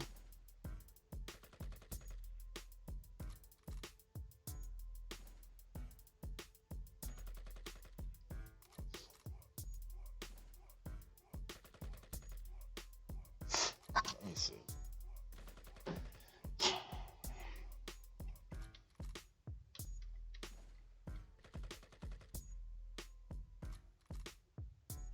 Why can't I think of this thing? I know it's gonna come up on my search though.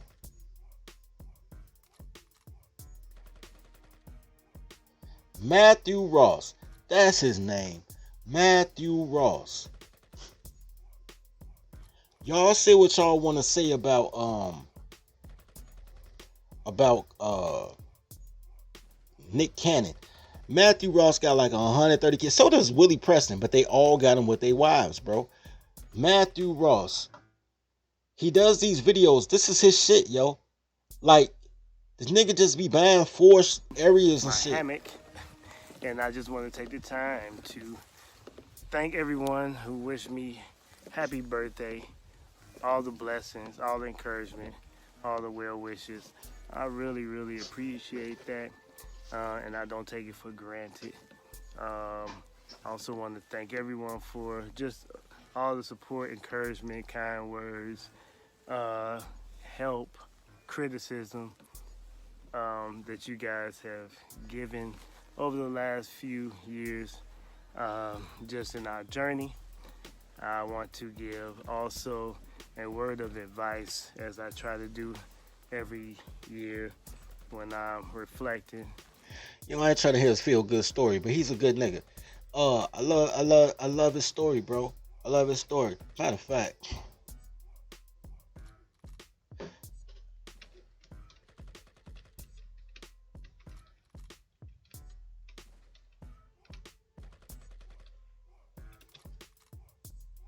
yo, cause he was in the field, man. He was in the trenches. Like, niggas was really trying to make power moves, bro. Like, really trying to make power moves, and motherfuckers didn't want power.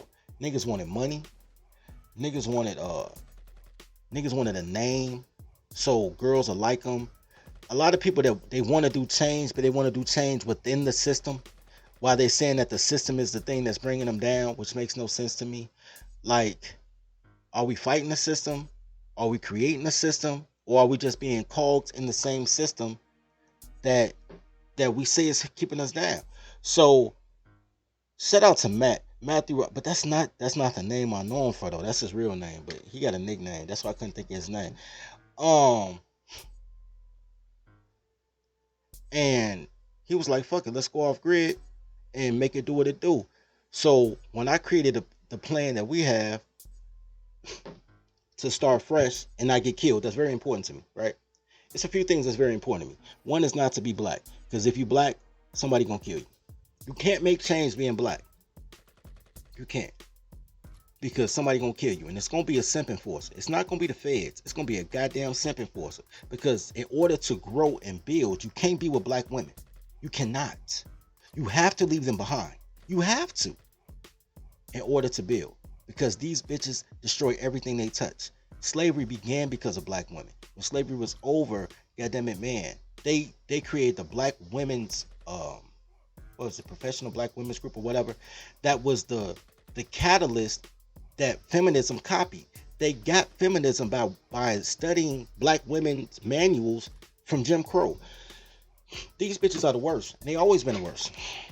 Nuclear family is not the answer, because the only tradition they pass down is Willie Lynch. You have to leave these black bitches behind in order to grow. You can love your girl, but as general, like black women, like they quote unquote your women, oh no, sir. Women are spoils of war, and you lost that war. They're America's women. Let them bitches go. What you have is a pussy fetish. You just like black pussy. And it's phenomenal. You know what I'm saying? I enjoy it too from time to time. But, yeah, not if you're trying to build. So, when I was going through, how can we build and not get killed? I want to die from natural causes with a bunch of people that love me around me. How can we build and create a system that doesn't die with the man? Civil rights died with the man. The fruit of Islam died with Malcolm. Civil rights died with Martin. Both of them became feminism. How do you create a system that lives past your death? How do you create your own Chinatown? Because I'm a fan of systemic racism. I tell you that all the time. A system for your race, 2 thumbs up. How do you create a Chinatown? A little Italy, a little Germany, a little Mexico. How do you create that for your people? And when we figured it out, and I was like, yo, check this out. This is what I want to do. And man, it starts with education, because you have an education system that teaches you how to be a victim. And all the teachers are black women. They don't want no change. They want to be able to oppress black boys. Seen to the principal office is a disciplinary problem if you know how to read. They want to do that shit. They want to keep you in slavery because black women are horrible people, and they just trying to make worse people than them so they don't feel so bad. And so are these boomer men who want to be the only good man, who keep their sons down and want to uplift their daughters. Fucking son, these fucking girl dads are the most horrible creatures on earth, bro.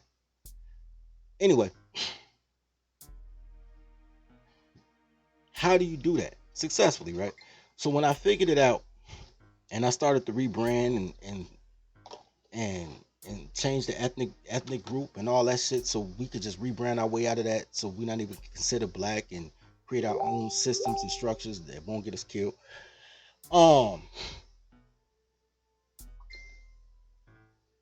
What I did was create the system for heterosexual, tawny, and swarthy men. That's it. And it's such a system that other men can respect it. The reason I don't talk about it a lot, I talk about tolerology and marry your secretary a lot, is because it's the simp enforcers that kill everything. So you have to be able to understand how to train your toddler before you can be trained on how to be a tribesman. You gotta know how to train your toddler first, because that's half of your life is bitches. So why would you sleep with the enemy? Why would you sleep with the motherfucker that you sleeping with a professional fight promoter that will tell you, man, you doing all the work. Dirty folks over here fucking bitches, taking trips while you doing all the work. You should be dirty folks. Baby, you should kill dirty folks and take your slot. This is the type of traitorous shit that these bitches say to you on the pillow talk terms. Because they don't know what the fuck dirty folks do. They don't know all the work I put in, all the people I network with, the trips that I'm taking are business trips in order to create alliances, me trying to get on the United Nations table so that I can talk to friends in Japan about the situation we hear now. Like, they don't understand the big picture shit. Bitches make permanent decisions based on temporary emotions. And they can do that because they suffer no consequence. Permanent decisions based on temporary emotions suffer no consequences. Mama, Tyler's gonna talk. So you need to know how to train your toddler before you can build with brothers. You got to know that men are awesome and you're not the only good man, and you're competing for a raggedy bitch. It's 5.5 more black women than it is black men, even if you wanted a quote unquote black woman. 5.5 men more. There is no scarcity of bitches. There is no reason to dirty Mac. There is no reason to stay with this stupid funky ass whore. And she got, these bitches should be playing musical chairs on your dick. When you stop the music, they hop on the dick. Instead, they telling you what the fuck they look, man.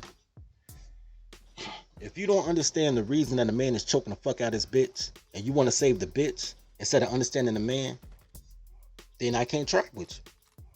That's why you need tolerology. Take your Marry Secretary course. It's essential. Because if you can't train your household, when a man is good, everybody is good. When a woman is good, everybody miserable. The kids are miserable, failing in school, they disciplinary problems. The man is pulling up in the crib, sitting in his car for 35 minutes before he walk in the house like, oh, this stupid bitch gonna say today. When you yell happy wife, happy life, when you want to make a woman happy, everything else around you will be destroyed. When you happy, who give a fuck if a bitch happy? My feelings change all day. When you happy, the kids are great in school, you're great at your job, you have real life friends, you excel. Who gives a fuck if a bitch happy? I can help you get bitches. If I can't do nothing, I can get a bitch. Take your tolerology, bro. So that you can have the maturity it takes in order to build. You got to start at the beginning. You got to break past all the shit that you were ever taught by these goofy ass toddlers and these baby boomer ass cuckold, dick sucking in, calling androgynous and going soul train ass baby boomer men. In order to get a functional mind, in order to make a move. But we got the system. We got the system, but and it's dudes like Matthew Ross that I fuck with. But it's also dudes like Willie Preston that I fuck with, because you never know when you need a political ally. You never know when I need to make that phone call and say, yo, I need an advocate. Yo, can you put me in tune with a lobbyist? Matter of fact, I met my lobbyist through Willie at that same event. At the same event that that's on this photo right here. Not this guy, but another guy. That was Willie's lobbyist. I met my lobbyist fucking with Willie. So shout out to Willie for that. So, bro, we got everything we need, man. All we need is, you know what I'm saying, the niggas with the balls to do it. Because the system is rigged against you. I've shown you an example of every black organization, that quote unquote black organization, but they are black because it's women, gays, and feminists. Every black organization that's supposed to be for you, that's run by all white women, Jewish men, and gay dudes. You haven't seen a heterosexual black man in any of this shit I showed you unless I'm in a photo with them. And they working for the women, gays, and felons. And that's why I be fading back from them like, yo, we cool, bro. Like, I just be cracking jokes like, yo, how can you be bourgeois, nigga? I want to be a black bourgeois. They be like, man, oh, you gotta go through the proper channels. But I'm there all the time, and nobody pays attention, and I'm always in the black bourgeois rooms where they like, man, oh, I don't know, man, because I don't wear a suit, because I come in that bitch like this. And they be like, yo, and they want you to wear the suit. They need you to wear the suit in order to dress for the job you want. And I'm like, yo, bro, I got the job I want. I own manufacturing. I manufacture, not these books. I manufacture my publishing shit. I own my content. I own the Penny Pitching League. We looking for sponsors. I own No Show Organic. We own the soap. We own the patent. I own shit. My job now is to sell shit, and I hate selling. So my job is to find salespeople in distribution so we can sell shit. I already own shit. Like, I don't need that. Fucking right, Ultra.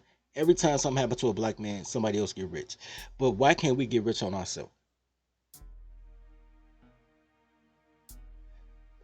Big Mike Drop said the tie is a symbol of bondage. This is what I'm about to do, because I wasn't going to do it. But I'm gonna let y'all niggas be great. I got 9 minutes in me to make it an even 2 hours. What I'm going to do is, I'm going to put up the phone number. If y'all want to call in and say something, you know what I'm saying? Y'all can call in and say something. I don't know my phone number. I'm about to cut paste it real quick. I don't ever use my own phone number. How the fuck I'm supposed to know my number? That's crazy.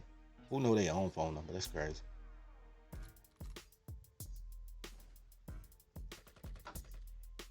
I mean, not my real regular phone number. I mean my. Let's see.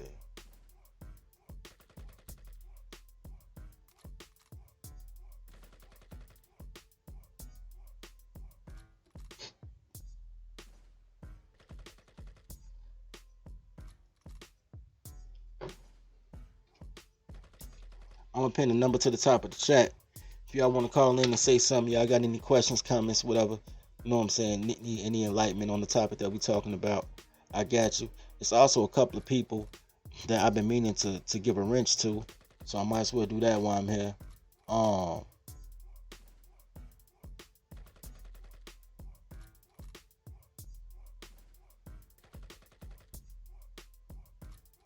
Oh shit. Yo, good bread, you already got a wrench, bro.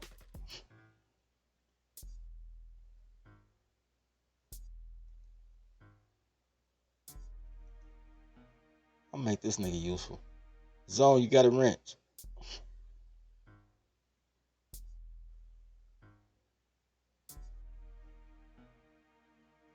Anyway, look. All I want to be is a tribal warlord. That's it. I just want to be a tribal warlord and start all this shit fresh and new. This is the time to do it. All the technology is there. All the resources are there. The infrastructure is already here. We already created the infrastructure. You got to make things that work for you. No different than the Amish, no different than the Mormons, no different than any other group. But when black people do a group, they only do it for the bitches.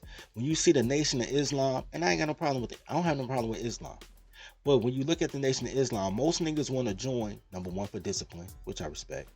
And number two, so they can have 2 wives or 3 wives. Like, they still do it for the bitches.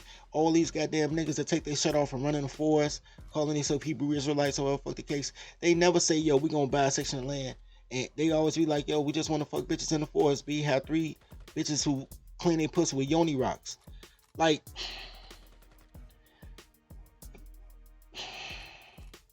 pussy come with the grind, bro. Like, there is no absence of vagina once you create the logo. Once you have your tribal crest and everybody doing whatever for the tribal crest, pussy will fall out the sky like manna in order to be part of your tribal crest. Because bitches don't build shit. They really just come to fuck up your shit. That's it. That's their job. You create something, and then women come through to fuck up your shit. And then you let them, and then you stop other niggas from stopping them bitches. Because you like, it's just a woman, B. Instead of letting that nigga choke this bitch out till her lips turn blue so she know not to do that shit no more. Because for a bitch to tear up everything, it got to be a nigga that enforce it. Because girls can only do what men allow them to do. So you can blame these bitches all day, but you also got to blame the nigga who that you scared to fight when the bitch do goofy shit. And I ain't saying scared like you can't whip their ass. I'm just saying scared like her dad. Like, you don't want to whip your girlfriend dad ass. Like, then it's a bad relationship. Like, why are you with the girl if you got to beat her daddy ass? But her daddy is a simp enforcer. Right? I don't say he got $1 billion, ain't do shit with it. He got a nice bus, bro. That bus is bananas, bro. That's a beautiful bus. And I'm not slandering Jamal. I'm not slandering none of the guys that I took a photo with. I'm just trying to educate you guys that it's bigger than them. That, number one, he didn't get $1 billion. That $1 billion was already allocated to gentrify urban neighborhoods 15 years ago that I knew about. So they had that a plan before then. I've known about the plan for 15 years. So he takes credit for it, but when things go wrong, they won't take the blame for it.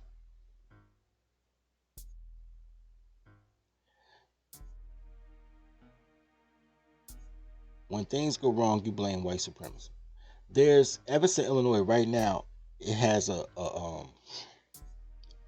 what they call that shit? Not reconstruct. The fuck, man. Y'all been saying that all day, and now I can't think of the name of the word. When they pay the slaves back.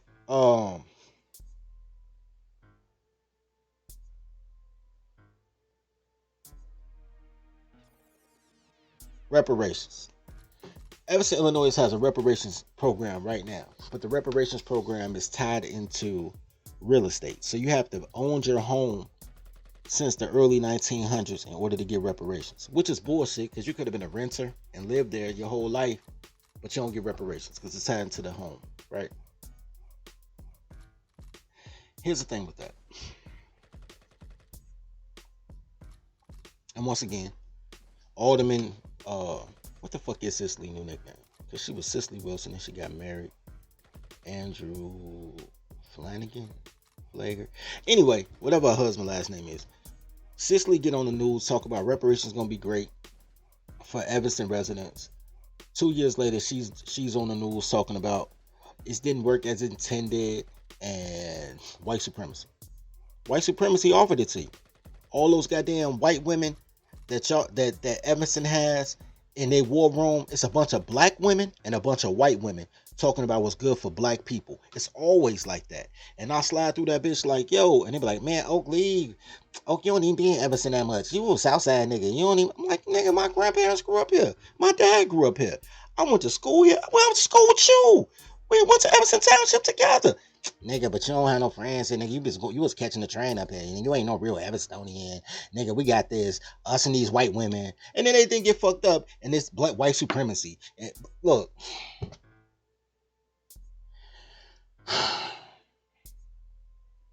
Girls are dumb. Girls are just fucking dumb. It's fucking dumb. You know who's awesome? Men who follow men.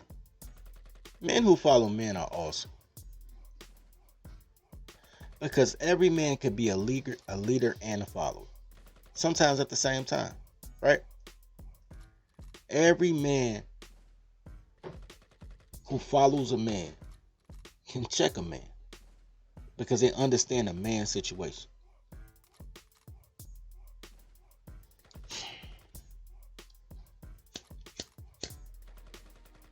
I want to show y'all something real quick. Ain't nobody gonna call in, so I'm in 2 more minutes. I'm gonna show y'all something real quick. Because I keep saying we got a plan, we got a plan, we got a plan. But let me show y'all something. I'm not gonna give y'all the plan because y'all niggas is infidels. Y'all still love these hoes. And y'all ain't vote for me for tribal warlord yet. Y'all will though. Y'all will. Y'all gonna make me tribal warlord. And then I'm gonna go on the UN and be like, yo, I'm tribal warlord of the colors. Look, let me show you something. So I just want a UN slot.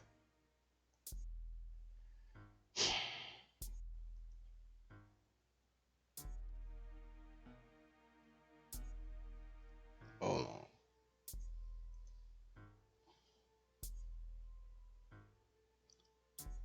What page am I looking for?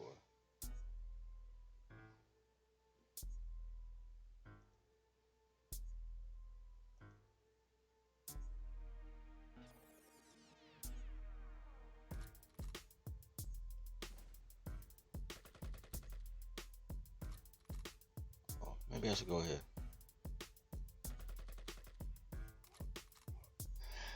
Look, bro, I'm gonna try to get y'all there. But y'all have to change everything about y'all life. Everything y'all ever knew y'all have to give up. And I don't think that y'all want to do that. That's why we got to go through boarding schools. Because it's easy to teach a motherfucker how to be great. Hello, Moto. Call from Mike. What's poppin', pimp?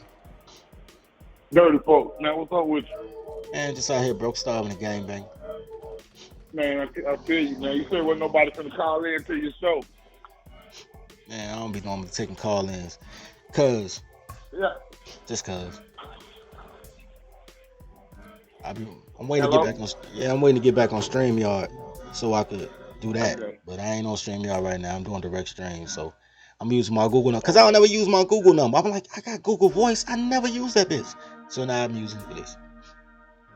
Okay, word. Man, I like what you're talking about, man. I like what you're talking about. What do you think we should start? I'm showing you right now on the screen, man. Look at the screen right now. I'm showing you. So basically, everything that niggas do right now, you gotta do inverted, right? Instead of trying to rebuild shit that's already there, you just start fresh. And then people have to treat you fresh. Because people will respect any rebrand that you make, right? If you call yourself something else, people will respect it. Change your sexual, I say your sexual identity. That's so not what I want you to change. Your social designation. Change your social designation. Change your flag. Change your religion.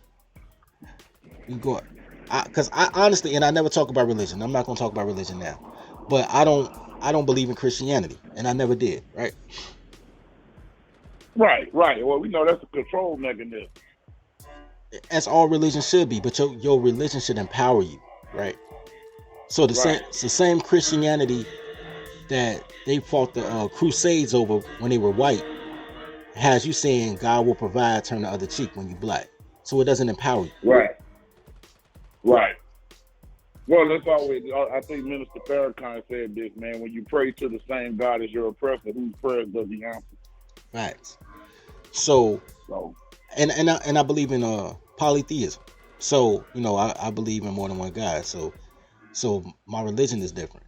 I don't believe that my God of war is also my God of love. Because when I'm at war, I ain't feeling no love, B. You know what I'm saying? hey, but I guess that's a deeper conversation for a different time. Yes, You start getting into religion, you start getting into a lot of cosmic philosophies and whatnot and beliefs. So that can get the waters can get kind of murky. I just always felt that religion was here to muddy the waters.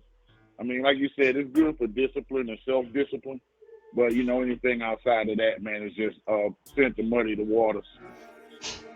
Well, I'm gonna say what you just said. When you pray to your oppressor's God, whose prayer is gonna be answered. That's what I'm gonna say with that. Right.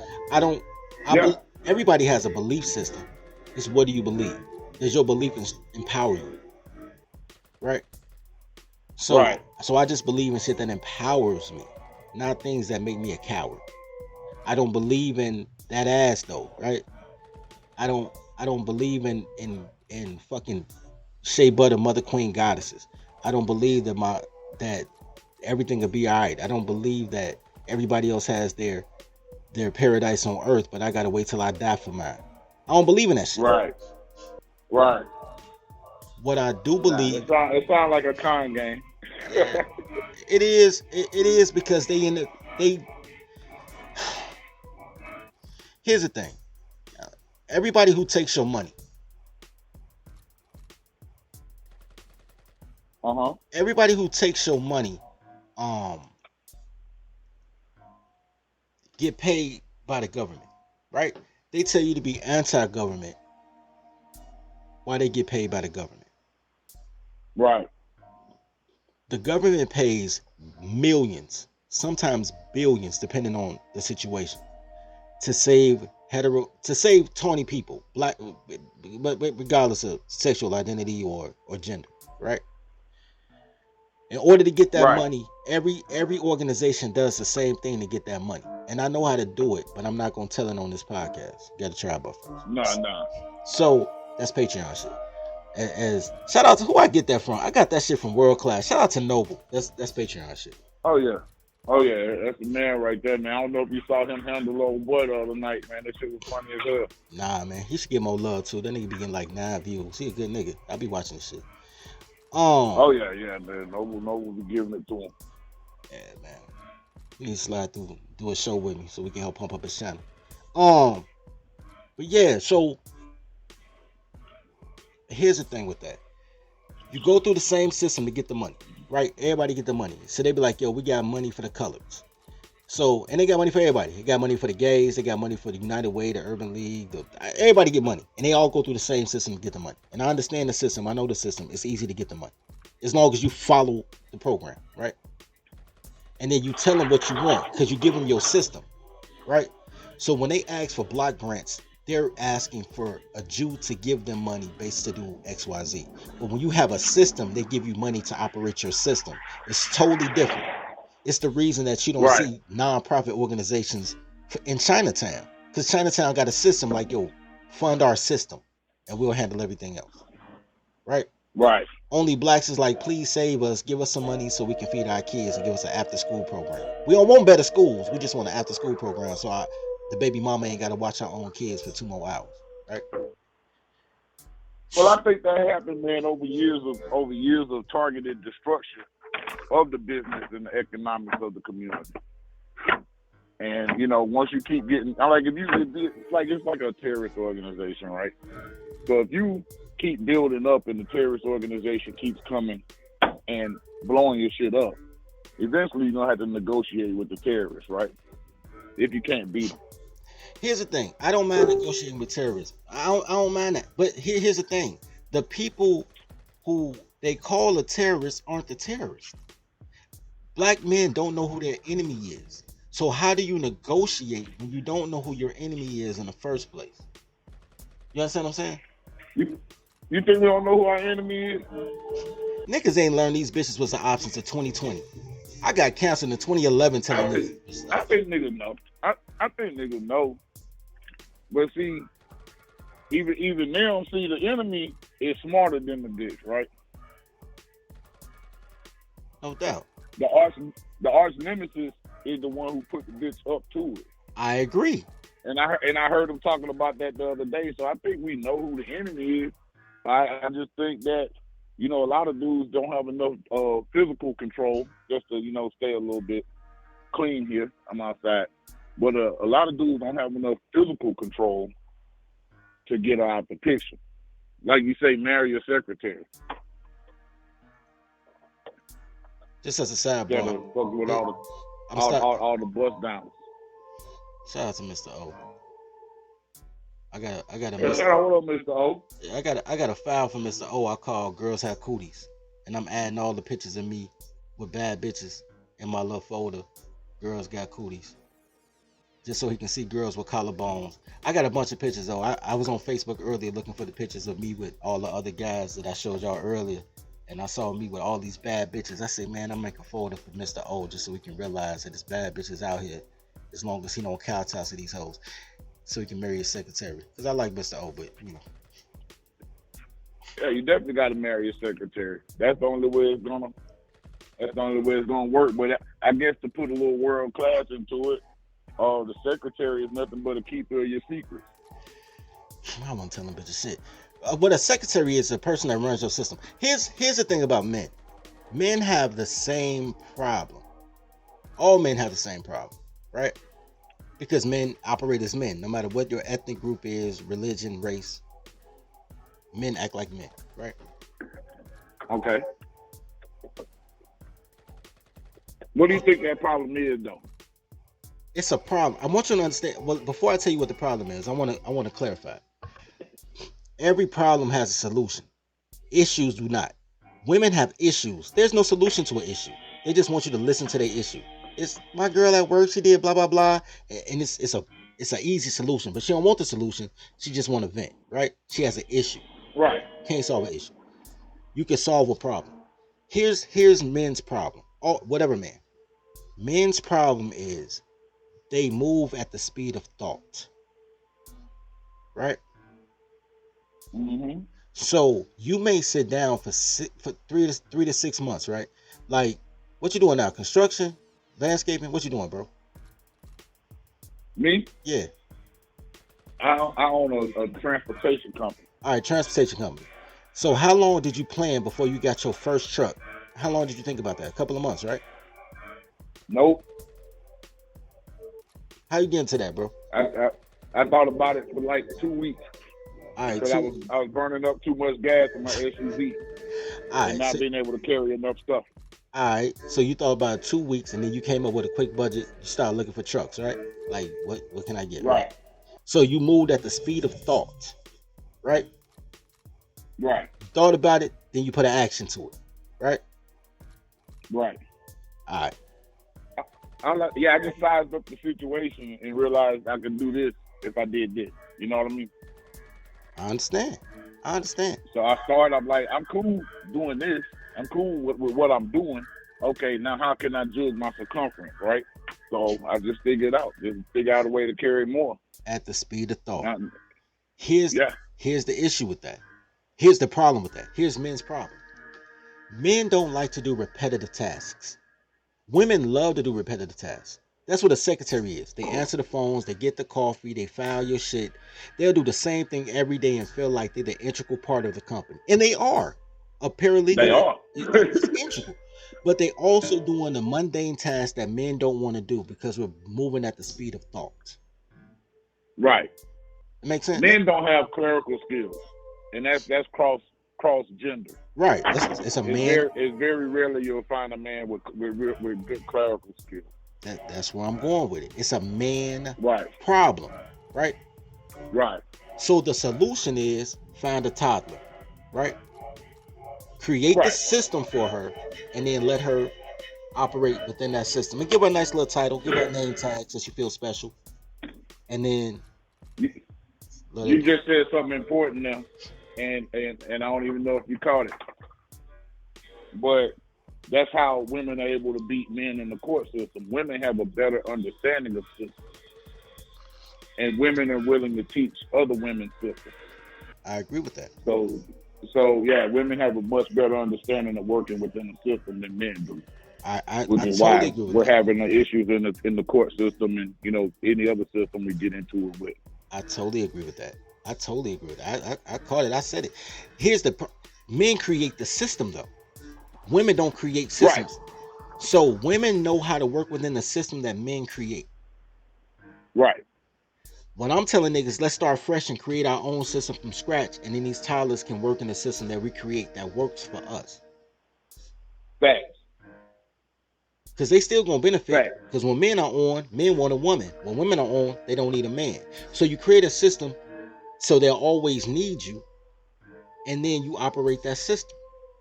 You understand what I'm saying? Well, where we're running into problems at, and I'm not saying there should be more chiefs than Indians, but you run into problems in the especially in our race with the young males who were raised by females. They're looking for systems and entitlements too, which is why a lot of them wind up in the legal system, going to prison and shit like that. Everybody ain't They're supposed not to make looking it. to create systems. I don't give a fuck about 46 million people, Mike. Everybody ain't supposed to make it. Fuck them. Facts. We're on the same page. Fuck, I give a fuck about 46 million. I don't even like my family, bro. I didn't go to my granddaddy's funeral because I didn't want to see my sister and cousins, nigga. You think I give a fuck about people I don't know? Look.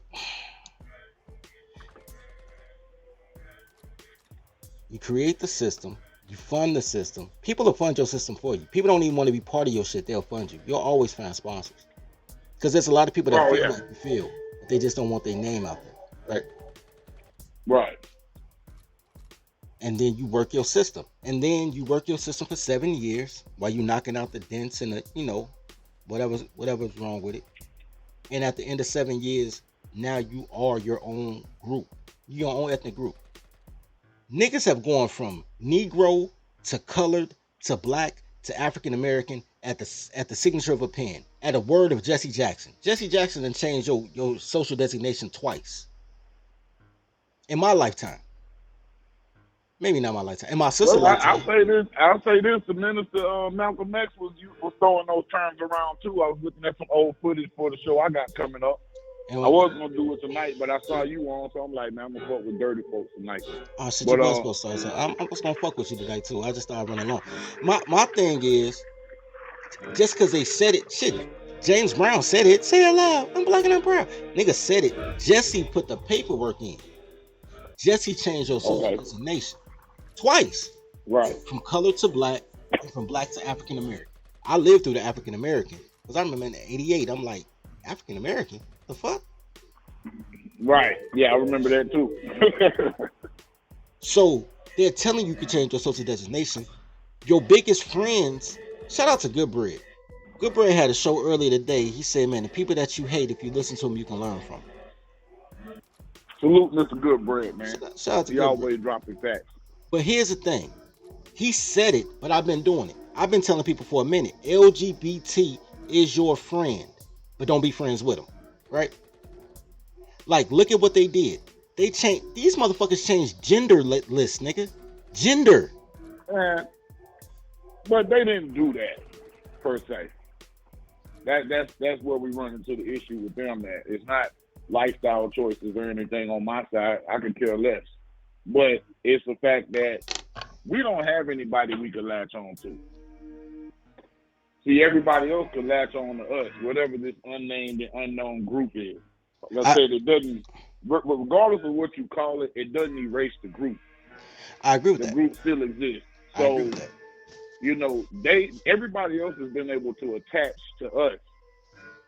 I agree with that. And get stuff done. That's the only social justice. There is no social justice without a black man.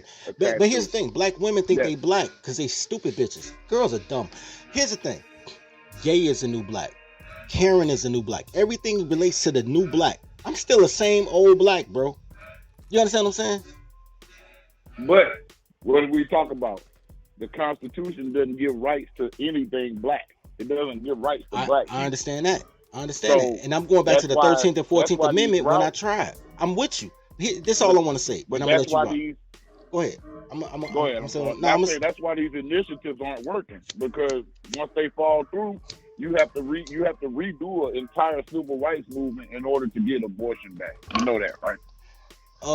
Civil rights. That was the only way it came about in the first place. No, it came about because they used You the have to 14th literally Amendment. change.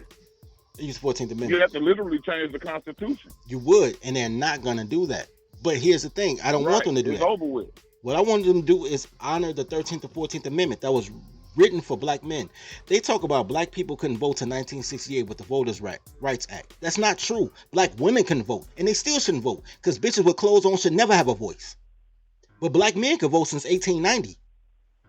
These niggas fall for the right for bitches to say stupid shit and have a vote.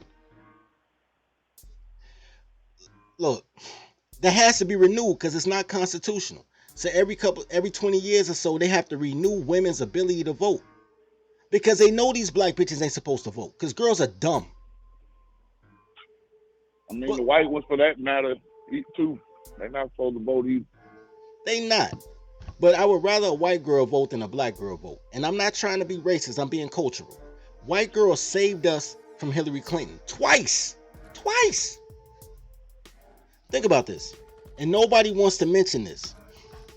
When Barack Obama, and I'm not a huge Barack Obama fan, right? I was when he first came out because I thought he was a black guy. Whatever, like we all did, right? Everybody thought that. Yeah, we all fell for the trick. But in, 2012? In 2012, black women didn't give a fuck about Barack. 92% of black women voted for Hillary in the primary. White women had to pull that out. Okay. Then the general election, white people put the fix in, because even with that, even my dad was talking about he was going to vote for John McCain. But then they made John McCain take that goofy ass Alaskan bitch, that little busser. And people was like, yeah. It was like, yo, we don't want this bitch in case he die. Right? A little bust down from the left, a little cold bust down. Yeah. You know what I'm saying? So that's John McCain lost because of the running buddy he had. But John McCain's record was what his record was, right? Second time, I was willing to go for McCain until Palin got in there. See what I'm saying? I ain't gonna lie. My dad said the same thing. I was willing to go for McCain before Palin got in there. That's all I'm saying, bro. Because I like presidential military service, honestly.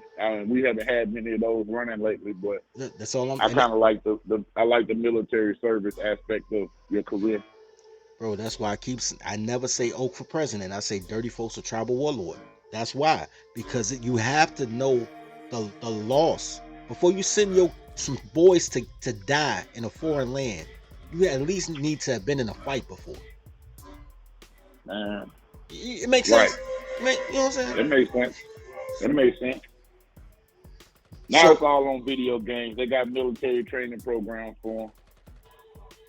And they practicing on our population. So, another story for another day, man. Shout out to you, man. I appreciate you, man. I appreciate what you're doing here. My nigga. All I'm saying, here's where I'm gonna get twisted. This is why I say white women saved us. The second time around, when Hillary ran again in 2016? 2016.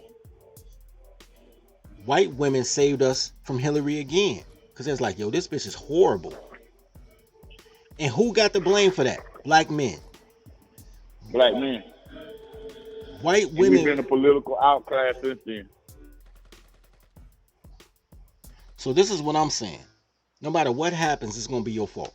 But if it's your fault, and that's fine. Everything Oak fault. Everything my fault, bro. Everything. You can put all it on me. But if it's my fault, it's my fix. And if it's my fix, you got nothing to say about how I fix it. Sit your ass down. Right? Well, women always are they're never looking for anybody to, like you said, they have issues, not problems, right? So that means they're never really looking for anybody to solve them. They're just looking for somebody to listen or give the impression of listening. And that's why the Democratic Party is shooing for, the black woman.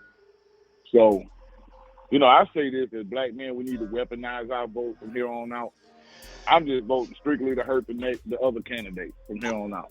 Because nobody's going to do shit for me. I got to get out here and get to it myself and make it happen. I'm weaponized. I don't care about votes. I'm past the vote thing because I understand that the banks run the operation. I just want to own a bank. Here's my thing. My thing is, if you don't have your own system, then you're only voting for a system to give you less oppression. And I don't really think America's oppressive. I think black women are oppressive. America's oppressive. Um, They're just like Jap say. They're just the German Shepherd. They're the guard dogs of the oppressors. I don't think America. You got to get through them. I don't think America's oppressive. This is what I believe America is. I think America is classist, and they create classes, and then treat classes as such, right? I don't think America's racist. No, We Americans. need to make that switch. Americans are racist. People are racist. America, the system of America, since the 1970s, they really took their foot off our neck. To be honest with you, niggas can do whatever they want to do. They just pass the buck to a black bitch and they hide behind her skirt and say she black too, and then she go curse out everybody and fuck up everything she touch. I don't believe America, the system of America, is as racist as people think it is, because historically it has been. I'm not gonna act like my father didn't tell me that he had to be born in an outhouse with midwives or mid nurses or whatever, because they weren't allowed to go to Northwestern Hospital and have babies in the hospital. I'm not gonna act like that wasn't part of the history. Even though my mom was born at a veterinarian's office, bro. even though a horse doctor. Even though my problem is my dad didn't tell me that story. My problem is his little brother, my Uncle Jerry, told me that story. My dad still to this day hasn't told me shit about his childhood. Right. But I listen to my grandparents, I listen to my uncles, I got older cousins, that's my parents' first cousins, I guess my second or third, whatever. And they tell me, my dad's still happy wife, happy life, like he trying to forget his childhood, whatever. But I know who he is, bits and pieces. And my dad's still alive, he just won't tell me shit. But I know who he is, bits and pieces, because, you know, family. Yeah. But to this day, the outhouse that he was born in is, you can look at my grandparents' house and still see it, because it's still a family house. My uncle lives there now, and I don't know who's gonna get it next. If it's gonna be me or my cousin Michael Eric, but we're gonna keep the house in the family. We're not gonna get rid of it. You can still see it from the back room of their house. It's not that far. So they told me the stories. I'm not gonna discount the fact that America was racist. What I am gonna say is, now it is not nearly as racist as it was even in 1980. Now it's more sexist than racist. They switched the oppression. I think, yeah, I would say it's been trending that direction since the 60s and the sexual revolution. But anytime you have a revolution, that means something, does a 180, and it continues to revolve and eventually be back to where it started. That's where we're getting to now. So yeah, these last 50, 60 years have been, a gynocentric. We've been under a gynocracy for the last 60 years. And, I believe the brothers when they say that, because it trends that way. The historical facts. Now, the reason they let us go in the 70s is because we had dope and disco. So they let a nigga get a little money, and that fooled our parents into releasing us to the white folks. They treated us all right, but as the generations continue to go and time continues to pass, it's slowly revolving back to what it used to be. Okay. And So let's say I agree with you. day. Let's say I agree with you. And I do agree with you. But I agree with you for a different reason than what you said. But let's say I agree with you, right? The forgotten generations are where the gems are, right? Because the forgotten generations are the control group. You understand that, right? Yeah, our grandparents. Is that who you talking about? Not even them. Our great grandparents. Okay. My grandma was born in 1928, so my grandparents are dead, all of them. Mine are too. My father's parents were both born in 1919. My mom's parents were born in 1926. So I'm saying that their parents, because those are not that generation is monitored. For white people, they call it the silent generation, but for black people, that was the civil rights generation. The motherfuckers that was born during the Great Depression became the Civil Rights generation. You understand what I'm saying? I have a theory, man. I don't think there ever was a civil rights generation. I don't necessarily think. I think it was all I, feminism. I, But it doesn't matter. They still made history books. That's my point. They weren't forgotten. I'm saying that's the generation that evoked, like Malcolm X born in the 1920s, Martin Luther King born in the 1920s. That generation is the one that evoked the change. But even with that being said, they are kind of forgotten because everything they did, baby boomers get credit for. So I'm kind of with you on that. Baby boomers ain't do shit but get high. I think white corporations decided for integration, and that was the integration generation. I wouldn't say they were the civil rights generation. I don't think that shit. I know that shit. I know that happened. 1954, How to Sell the Negro, Plessy versus Ferguson. Brown versus Board of Education. In 1954. Bro, I don't think that shit. I know that shit, bro. Don't even look. Yeah. Thinking is a belief, nigga. I know that shit. That's not a belief. That's a fact. I know that shit. Right. But it doesn't change what I'm going to say. Generation X was a control group. That's why we raised ourselves. It's like, yo, we going to occupy these boomers so much that they just maintain their kids and their kids raise themselves. Right? Right. And we raised ourselves high. We networked well. We survived it. And we probably one of the smartest generations because they didn't bring the gay and this agenda in yet. That we wasn't on drugs. They thought we was going to be on drugs like our parents, but we started selling drugs. We weren't on drugs. We was sober as shit. You know what I'm saying? We're the pre-internet. We got the best of both worlds. We got the technology and we got the last of the analog. Right. So we got the analog and the digital, half and half. And we got the books. Remember you was in elementary school and there was like 14 motherfuckers that signed your book before you signed your book? Yeah. We had the last of the real knowledge. Now they switched it up. They took all those classes out. They brought in the transgender story hour and all type of shit. Now they just maintain it. We was the last generation before they brought in No Child Left Behind. You still had to learn shit to progress. Right? Right. But they don't talk about Generation X. They went straight from boomers to millennials. They skipped us, bro. Like we ain't even exist. We don't even make the history. Well, are we Generation X? I don't know how old you are. I think I was right at the end, or right at the big. Gen X is 1965 to 1980. Okay, yeah, I was right at the end of it. So 1978 for me.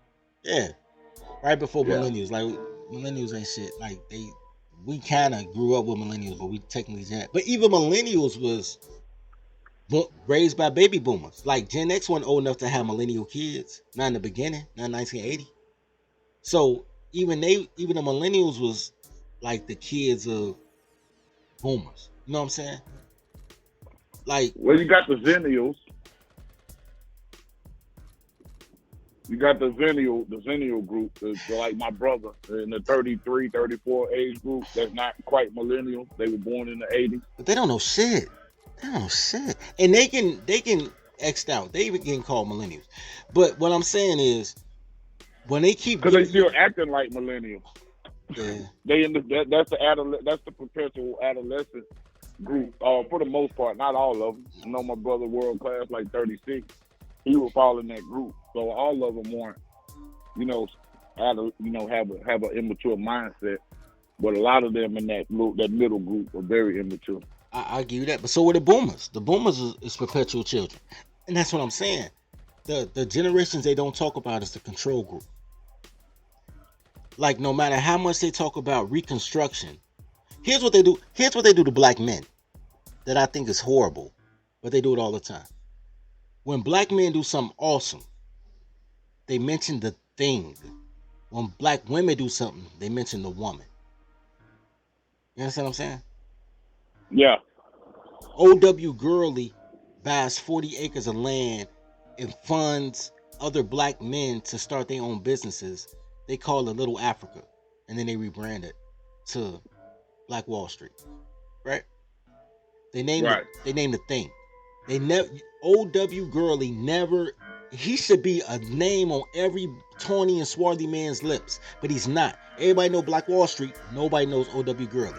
They make it sound like it was a socialist movement, like all black people got together and did a thing. But they didn't. One man did an awesome thing. Right? Yeah. But you get a Madam That's the brother from Chicago? Nah, he was actually from New York and moved to Oklahoma and put the money down. Okay, gotcha. I've heard the name. Yeah. I was just trying to fix. Yeah, O.W. Gurley started Black Wall Street, but they didn't call it Black Wall Street. When a black woman does a thing, you get the Madam C.J. Walkers. Oh, she was the first black millionaire. All that bitch did was teach black bitches how to get white girl hair. Like, they named the woman, though. The first black woman at blah, blah, blah. The woman at blah, blah, blah. You know what I'm saying? She was the first female millionaire. She was. What they say. She was the first between either race. She was. And nobody talks about it, but a Jew man had to help her because she's still a girl. Girls don't know how to do shit.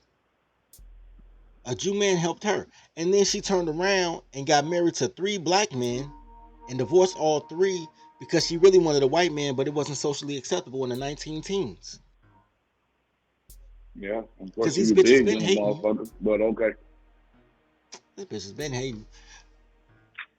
If niggas want to be emancipated, here's a new problem, right? Here's a problem with being black, right? Okay. When you're black, you accept any color because black is a color, right? So you become a crayon. Black is the presence of all colors. Right. So you become a crayon activist. Black and brown coalitions. Get back to Africa. You just black as shit. You just a color. You have no ethnic pride, right? You have color pride. That's why you include women, because you think women, oh, she black. Black is black, right? Even though black ain't black, you could be a red bone, yellow bone, brown skin, whatever. If kids went on race and had to pick a crayon, every crayon in a box would be black except the white, right? Right.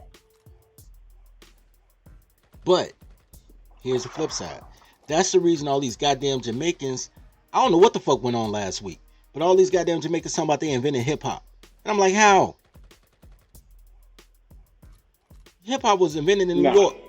Oh, well, they had African descendancy. I don't give a fuck about that. If you born in America and you went to American schools and all your friends American, who give a fuck where your grandfather came from? We all came from somewhere. You know what I'm saying? Those are people that are clamoring to have a culture. No, no. No, they're not clamoring. They have a culture. They have a culture of jerk chicken, reggae music, and girls with good pussy. They have a culture. What they're clamoring for is to take... But their culture isn't important. No, that's true. Their culture is not important. Our culture is important. I agree with that. That's where the jealousy comes from. Is that you did have, Jamaicans that came and contributed to our culture and made it better. You got plenty of Jamaican rappers, Cool Herc, apparently started the way the hip hop is today. But yeah, it's just people that are clamoring to have importance in the world. Because if you boil down to it, and you know how I feel about this, we've done the most important work in the world in this country. I agree with that. The so-called black people, we've done the most important work in the world. I agree and disagree at the same time. Here's what I'm like 90% agree, 90%, maybe 85% agree, right? I'm gonna get you 100% one day, but go ahead. I ain't gonna give it to 100% because what I'm about to say is the other 15%. The fact that they're so fucking egalitarian with their shit. The Mexicans can be black. The fucking Africans can be black. The Caribbeans can be black. Because black is just a color. And they're always looking for allies because they fucking cowards because they hide behind women. Because black is a matriarchy, right? They're always looking for a better man. But they want to be the better man to a bitch, but not a better man to the world. Because they fucking cowards. But anyway, so the other 15% of that is they never own they shit. Which is why you can get allow Cohen to say he started Def Jam, which is why Jamaicans can come in and say Kool Herc and African Bambaataa, who are both Caribbean, started hip hop. Even though if you listen to their own autobiographies, they had to go to Africa to get their names. So how much are you into the Caribbean culture if an African culture on a school vacation can change your outlook on life? You understand what I'm saying? Because they was fucking American. Right. The the fact that tawny and swarthy men in this nation don't be like, we own this. This is our shit. We gonna fund our shit. We gonna operate our shit. We gonna own our shit. That's the 15% that's missing, that leaves room for everybody else to come buy their shit and then say, I bought it, so it's mine. We started it. That's the problem. Because niggas is scared to own their own.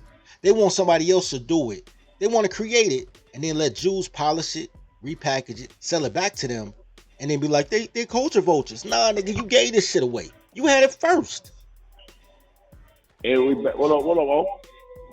Yep. We back to clerical skills, though. We're back to being able to administer something that we create.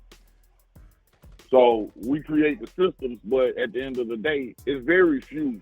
I'm not saying it's very few. It's extremely difficult in certain situations to be a man that looks like us and walk into the white world and be able to strike business deals and make money without getting screwed on some end of the contract. So we've done a lot of moving through front organizations and front men, straw purchases. And when you do a straw purchase and you don't have the clerical skills, you're going to get screwed at the end of the day. Okay, here's the problem with that. And I agree with you, but here's the problem with that. That's a cultural problem, not an education problem.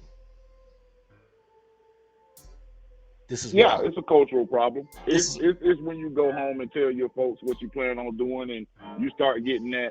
And you start getting that, oh, they ain't gonna let you do that. Oh, you ain't gonna be able to do that. We don't get emotional support at all as you know, men of color, black men in this country. I'll just say it, whatever. I owe West Side Cooler $20 now. But black men in this country. Okay, I got a story for that. And I'm co-signing you with the story. In 6th grade, there was a white guy in my school. His name was Andrew Zeminski. We both 11 years old. Well, I'm 11. He about 12. Andrew Zeminski, he needed 10 cents for a butter cookie at lunch. I wrote a contract. I had my boy Darnell Lovelace sign as a witness. Andrew signed, I signed. 3 signatures on the contract. So I had a notary witness. He signed, I signed. And the contract said, I'll give you 10 cents for a butter cookie, but you owe me double every day until you pay it off. So today is 10 cents. Like tomorrow you can pay me 10 cents. The day after that is 20 cents. The day after that is 40 cents. The day after that is 80 cents. I'm doing double compound interest. I'm on some loan shark shit in 6th grade, but I didn't understand compound. That's a juice loan, man. What you doing? You was juicing in 6th grade? Hey, man, don't judge me, man. Don't judge me. I wrote a contract. I didn't understand it was a juice loan at the time. I just knew simple math, nigga, 6th grade. I understood double up, right? Andrew ended up paying, in the course of 3 or 4 days, Andrew ended up paying me 64 cents on this 10 cents I gave him. But he still owed me $2 because he still got to double up the balance, right? Right. He went to the principal. Principal called my parents. My dad come in. They say, man, we're going to null and void the contract, blah, blah, blah. Now, in my adult mind, I understood why they did it, right? But in my childhood, man, I'm like, yo, I made a legally binding contract. Freestyle, because they didn't teach you this in school. This is just what I came up with, right? This is my natural gift to know paperwork, to take complex shit and simplify it. That's my natural gift. If I was a mutant, that'd be my gift, right? Right. So I'm like, yo, in my 11-year-old mind, I'm like, yo, I did the right thing. I loaned him the money. I wrote a contract. This nigga ain't fulfilling the contract. At some point, my dad should have told me, you did the right thing. This is how you did it wrong. He should have walked me through it. Instead, he said, yo, that's bad. That's wrong. My whole life now was doing contracts. I need arbitrators. I got to do distribution deals. Goddamn it, man. I sell penny stock, so I got to do that paperwork for motherfuckers that support, the soap brand, all that shit. But that's because at some point I was like, yo, my dad don't know shit. But had I thought my dad was that nigga, to this day, I still would think it's something wrong with doing paperwork. The same way that girls who get raped become lesbians because they think it's something wrong with dick. You feel what I'm saying? They either become lesbians or they become hoes, right? Your dad should have explained to you that, son, you went about it the right way.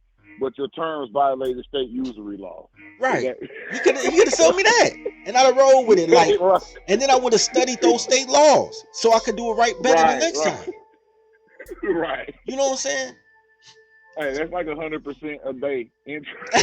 It was.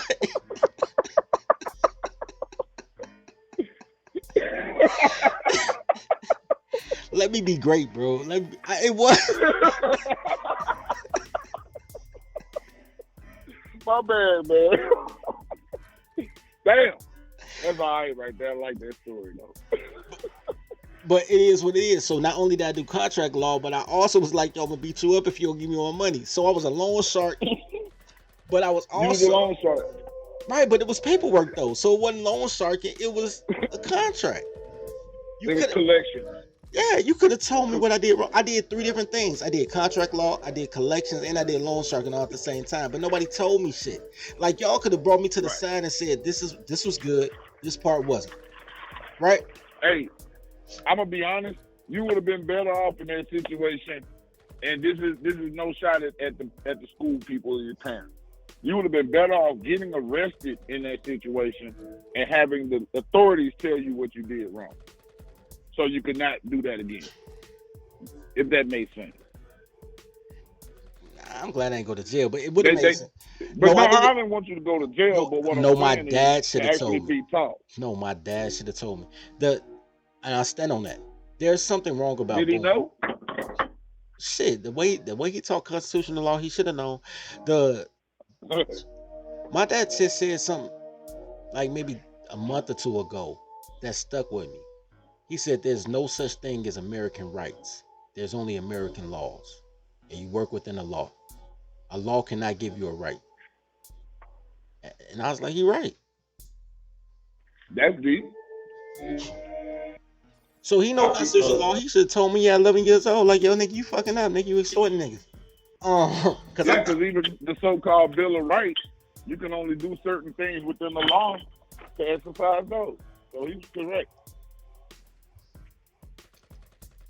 My thing is, like, here's my thing, and I'm co-signing what you're saying, but here's my thing: the fact that the disconnect between the black bourgeois and the regular person. So I'm talking about the dudes that read above a 6th grade level versus the guys who bullied him all through school because he was a quote unquote a nerd, and then became a rapper at 18 and can't read the contract.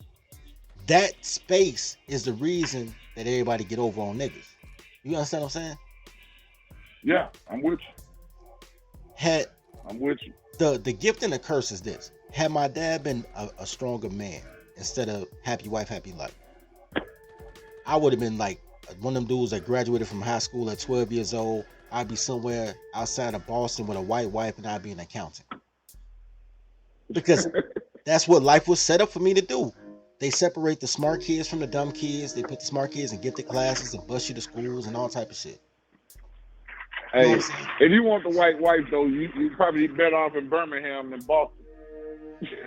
You know what? It's funny you say that, though, but when I was in Boston, when I went to Boston at 17, and they told me Boston was the most racist city in America, I'm not saying it wasn't, because I saw some racist shit out there. I saw black dudes hit white dudes in the head with bottles, all type of shit. It was racist. But when I went to them suburbs, nobody saw a little black kid. They saw, you're a smart young man. Can I put you in a position? Can I give you a job? Why don't you stop? Because I was traveling the nation selling magazines door to door. That's what was hot at that time when you wanted to get the fuck out the crib, right? Right. So I was selling magazines door to door, and I'm bringing them people bills, and people like, I ain't gonna buy your magazine, but look, I'm gonna give you a job. It was a dude in I want to call it Providence, but that's Rhode Island, but it started with a P. A suburb of Boston. He was like, look, I work for Kodak. I'll get you an apartment. I'll get you a job. You're going to pay me back for the apartment with every check until you pay it off, and then you're going to pay your bills. You ain't got to go back to Chicago because there ain't nothing in Chicago for you. You wouldn't be ringing my doorbell in Boston. You know what I'm saying? I'll change your life. And I fucked around and lost my luggage in Cleveland because Cleveland is a shitty city. The niggas who saw my video yesterday, Cleveland is a shitty city. Nothing good happens in Cleveland, nigga. Not even when you're just passing through.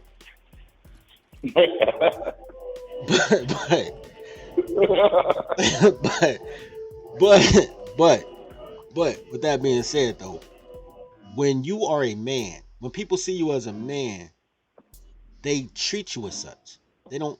The reason that Yeah. America doesn't like quote unquote black men is because they figure you have matriarchal energy. They figure you overly emotional, dumb as shit, and they'd rather avoid you than fight you. Right.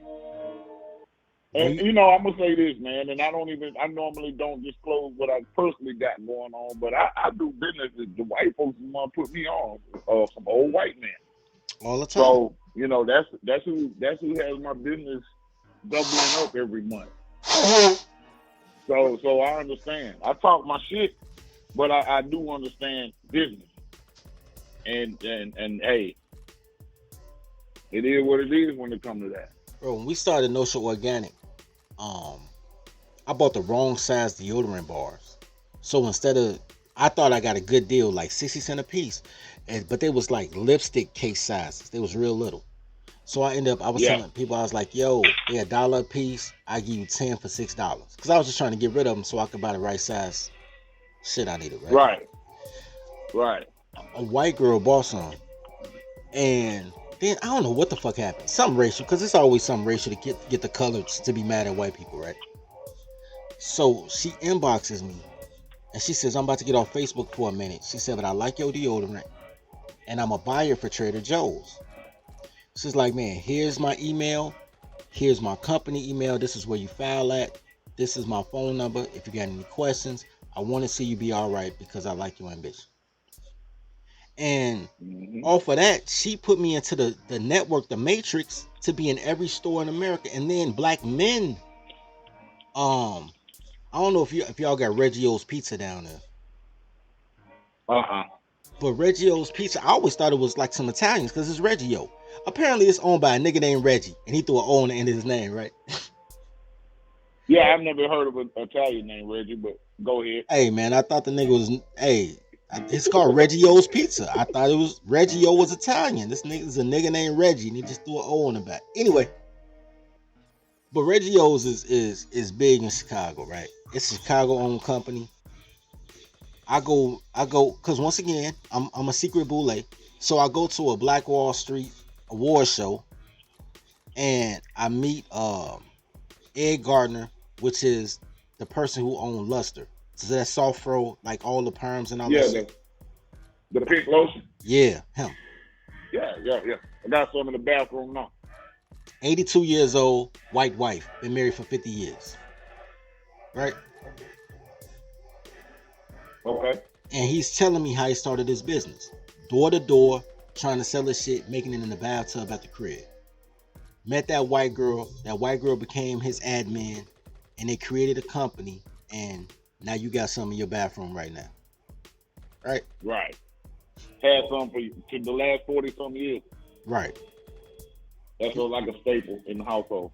He was 82 years old when I met him, and that was 10 years ago.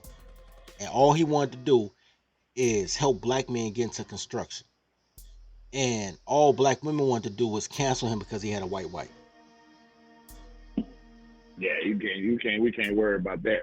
Can't worry about that. Plus, he filthy rich. He had just sold that shit to L'Oreal for $500 million, so he wasn't tripping on them goofy ass toddlers. But see, here's the deal with the toddlers. They cut their own nose off to spite their face when the damn Ketanji Brown Jackson or Kamala Harris come up, because now they don't want to go against them for having a white husband. So you just destroy your whole argument. There is no more argument against interracial relationships. If we got Kamala Harris and Ketanji Brown Jackson and y'all hoes been electric sliding and twerking ever since, it's over with. And chucks and pearls. But girls are dumb because it's over with. They just dumb. Anyway, so another person that was there was Reggie. Reggie that owned Reggio Pizza. It was another couple there too that owned Ice Theaters, which is like the Midwest version of Magic Johnson Theaters. But this ain't about them. It's about dude that owned Reggio's Pizza. So the dude at Reggio's Pizza comes to me. He said, man, we just lost probably $2 million a month because they took us off the Army commissary list. And I was like, what? And it's like a award show. He was doing this presentation. He was saying that. So when the award show was over, it was an intimate setting. Like everybody in there was a somebody, right? Right. And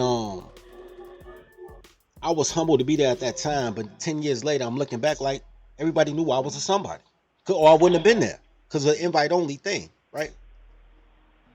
Yeah, you boule. Yeah, I'm boule, right? Hood boule. Anyway, so I'm Todd Stroger in this bitch. I'm the boule that don't like their daddy, right? Anyway, so while I'm in there, I talked to him on the side and they said, well, look, the money is in the commissary list. He said, make sure you get your distribution to the stores and make sure you get on a government list. He said, and this is before I was doing soap. I was only selling books back then, right? Right. So this is before I even had the soap.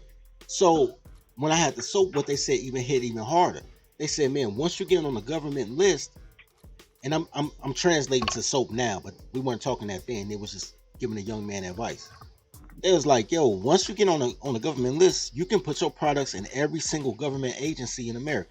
So that means that Dirty Folk Soap could be in the White House, even if I never visit the White House. You understand what I'm saying? That's a good name for soap, man. Is that what your soap is called? It is not. That's what the brand name is called. I'm gonna make my own line called Dirty Folk Soap, though. I'm gonna make my own. You have Dirty Folk Soap. Yeah, that would be perfect. That's an oxymoron, and it just has it rings. It has a ring to it. Yeah, and I got a theme song for it. So I probably do like a signature brand and just have Dirty Folk signature brand. So I'm thinking about doing that. But hey, you should come up with a vaginal wash too. You know, everybody keeps saying that, but I don't give a fuck about these bitches. I don't care if they pussy stink forever. Like, Dirty Folks vaginal wash. No, we got Dirty Folks football soap. It's good for your feet and your balls. You know what I'm saying? So it help you keep your balls fresh and your feet fresh. Because yeast, like the bacterial infection dudes get, like jock itch, is the same as foot, athlete's foot. It's the same shit. Yep. So we got a soap to help you get rid of your jock itch and have stinky feet. So like, but I only care about men because I got man problems and nobody gives a fuck about men. So why do I give? Bitch, you better go to fucking Victoria's Secret and get some pussy wash. I don't give a shit about girls. Look, I don't, because women give you dollars and men give you dimes. But men's dimes are consistent because once men fuck with you, they fuck with the same thing all the time. They want the real McCoy.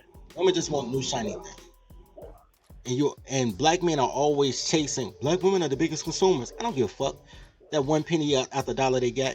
Because they gonna leave you a new shiny thing, and you always trying to impress a bitch for her little nigger penny, when you could just get like 40-cent men 40 cents instead of chasing that nigger penny. You can get men 40 cents consistently.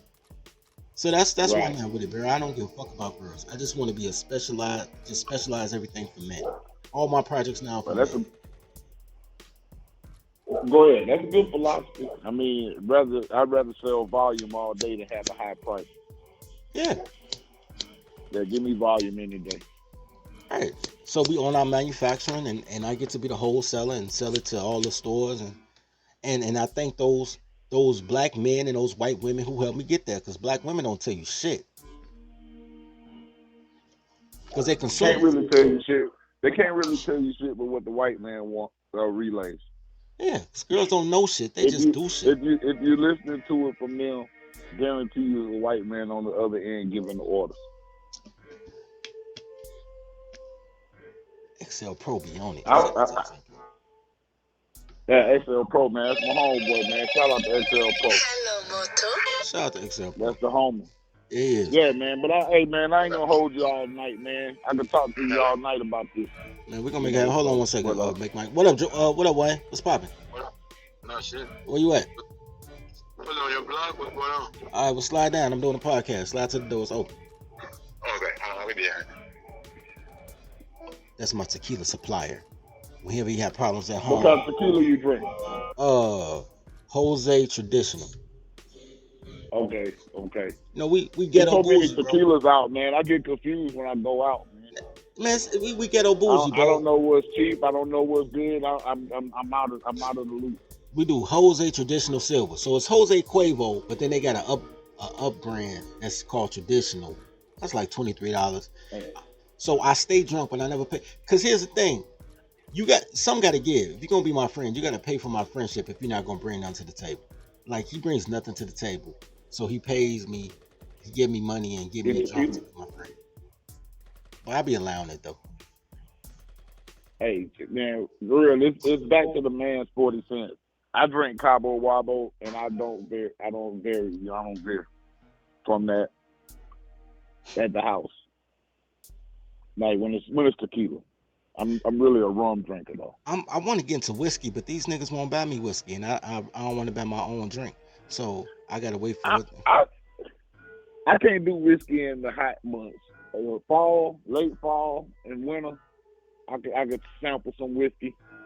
Got some real good bourbon when I went to Lexington, Kentucky. Oh yeah, but man, I've been on this rum kick, man. I just because usually I don't drink. I drink beer, but I don't drink liquor unless I'm partying. And rum just helps keep the party going, man. It's like 93 octane for the party engine. Hey man, as long as you don't drink Everclear, I know how y'all country niggas get out. Nah, bro, I ain't no liquor drinker like that. I don't fool with the moonshine and none of that shit. Yeah, Everclear. That's what the fuck it is too. Moonshine with a label. Yeah, as long as you don't drink Everclear. Yeah, I don't fool with shines, bro. You could put that shit in your car and drive. Yeah, for real. So nah, I ain't fooling with that. I'd rather drink apple cider vinegar. Man, bro, it's been a pleasure.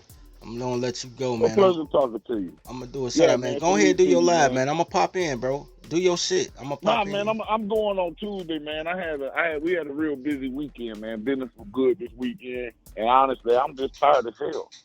And then I got to get back at it in the morning. So I feel you on that. Got employee issues that I got to deal with in the morning. So I'm just gonna go and relax tonight, man. It's good. Man. That's why I said I want to talk to you. Oh, yeah, let's talk. Matter of fact, I'm about to make an announcement. I'm gonna let you go now and make an announcement after this quick break.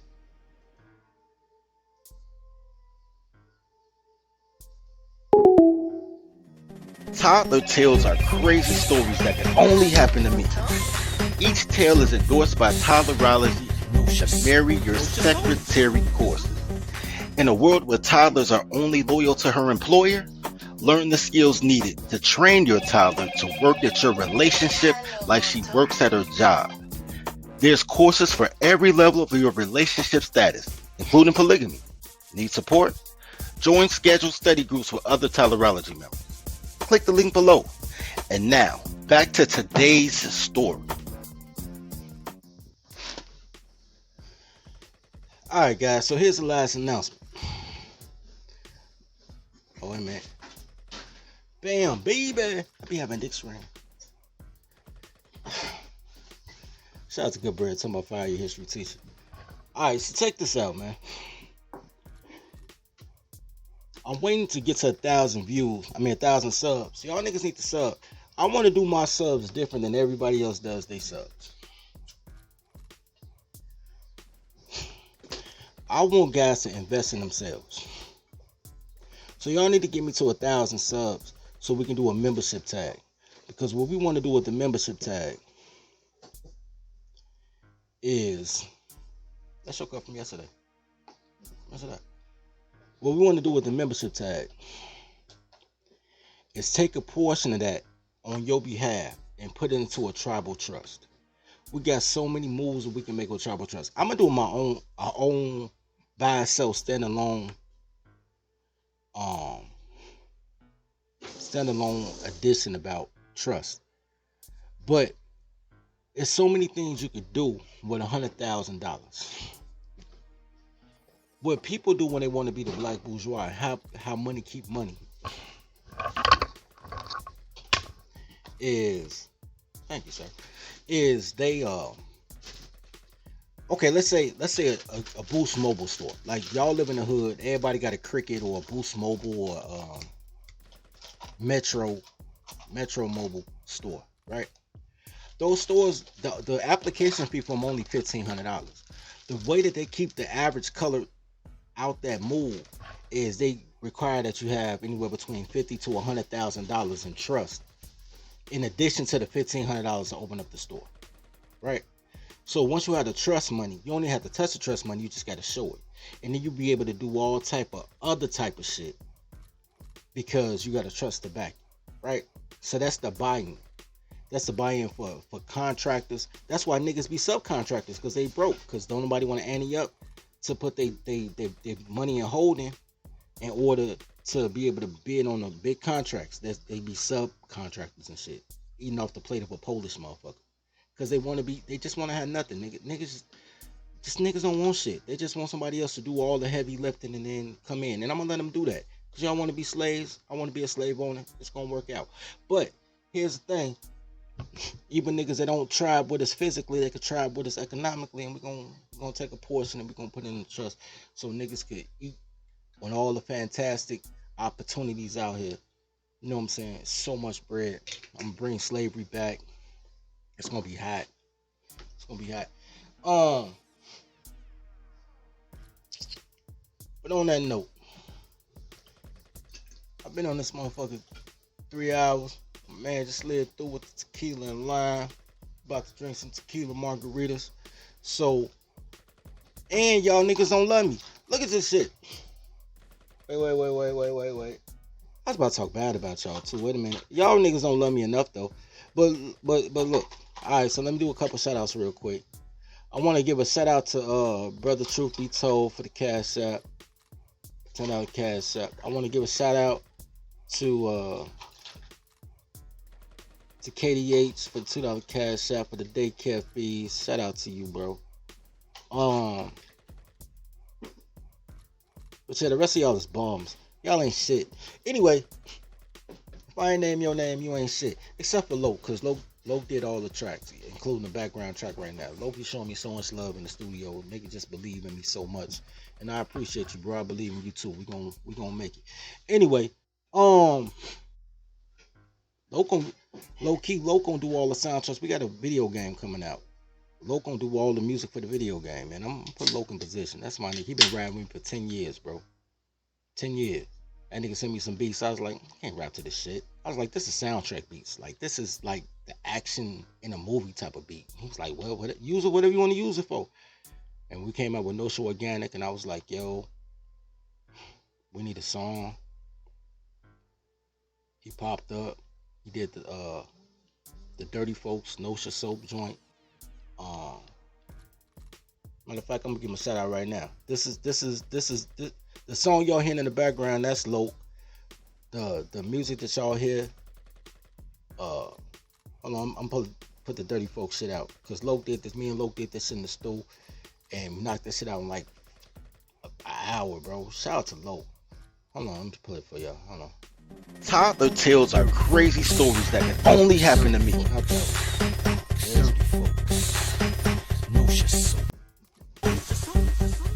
This all Loke right here.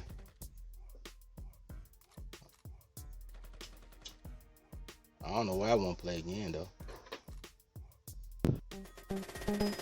Dirty folks. Dirty folks. Dirty folks. Nosha soap. Nosha soap. Yeah, Loke is the sound behind the brand, bro. Loke, when y'all see the ads, I do the ads, bro. I do the video for the ads, make up shit as I go.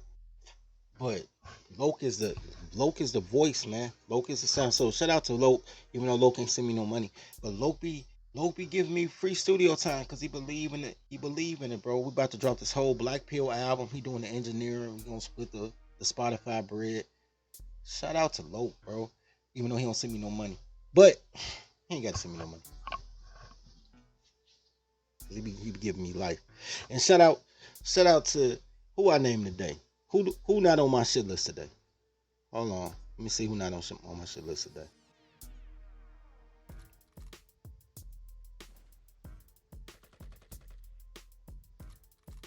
KDH not on my shit list. Shout out to KDH. Zone. Shout out to Zone for $2 Cash App. Alright, you made it. Goddamn it. Zone, KDH, Brother Be Told, XL Pro so motherfucking consistent. G, I fucks with XL. Everybody else, fuck y'all today. Y'all ain't shit. Your mamas should have swallowed you. Give me money. Pay your babysitting fees.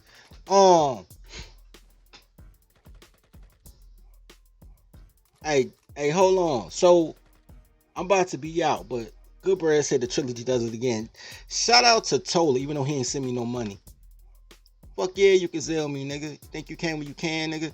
Zell OakSummers, nigga. Anyway, look, shout out to Tola.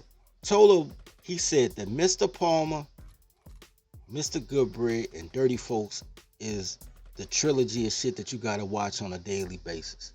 And ever since he said that shit, people been rocking with it. So shout out to Tola for coming up with that, but you still ain't send me no money, Tola. You never pay your daycare fees, nigga. I'ma beat you up and take your baby. Nah, I don't want your baby, nigga. That's a bit. But I'm gonna take your baby in February and file them taxes and get the money and then give it back. Anyway, with that being said, man, except for the niggas who mama should have swallowed, the niggas who sent they daycare fees, I love you and you only y'all. Everybody else, fuck them. And goddamn it, niggas is nigga. Shout out to Mike. Shout out to Mike for the $5. Our Florida man. Shout out to Florida man for the $5 cash out for the babysit fees. So you off my shit list too. Everybody else though, sucker swiller. Y'all ain't shit. Y'all gonna be niggas y'all whole life. I swear to God, y'all just gonna be blacks. Y'all ain't gonna get into the promised land, nigga. Ain't gonna be no secretary pools. Ain't gonna be no nation hoes. All y'all bitches gonna have STDs and 2 babies by 3 niggas. She gonna have motherfucking abortion pussy, no walls, no grip. She never heard of a Kegel. Everything bad in life gonna happen to y'all, except the people that pay their daycare fees. With that being said, I hope y'all learned something today, man. I hope y'all learned something today, bro. We broke down the whole political thing, and I showed you how deep this rabbit hole is. How you never gonna get out this rabbit hole because somebody else already created the system that y'all living under. You're gonna have to start scratch, bro. Start fresh. They'll let you start fresh. $2,600. They'll let you start fresh. $2,600 and a place to lay your head. They'll let you start fresh, bro. They'll let you be whatever the fuck you want to be in America. America is a corporation. They just looking for you to plug your system into their corporation. But y'all don't want to do that because y'all want to let go of these stupid ass toddlers. So y'all deserve all the motherfucking bad shit these toddlers gonna bring on you. All the death, all the destruction, all the decay. I hope all your shit, you only get paid in gonorrhea pussy. And on that note, love each other. That's crazy. I said that shit after that. But anyway, love each other as you love yourself. Feed the pack.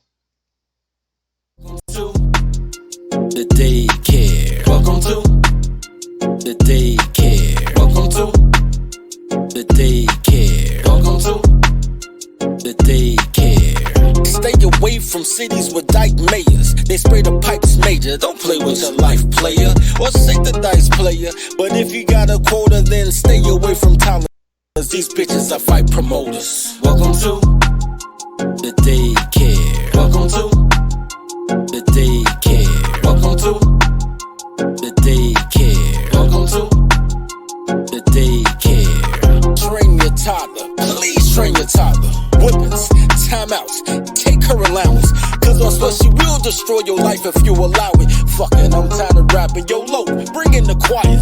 Welcome to the daycare. The daycare. Welcome to the daycare. Welcome to the daycare. Why are you moving out?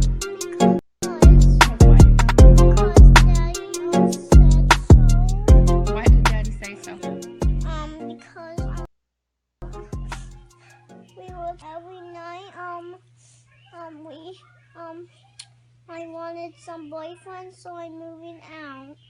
Because Daddy told you can't have a boyfriend in his house? So you're moving out? Yes.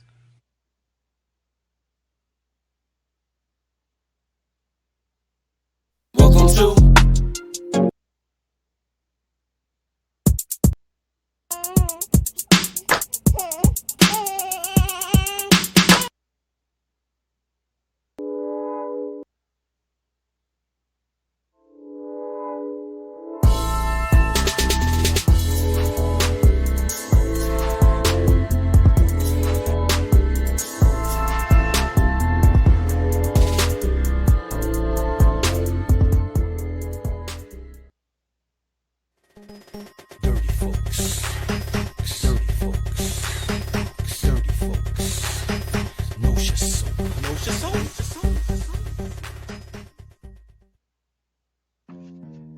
Toddler tales are crazy stories that could only happen to me.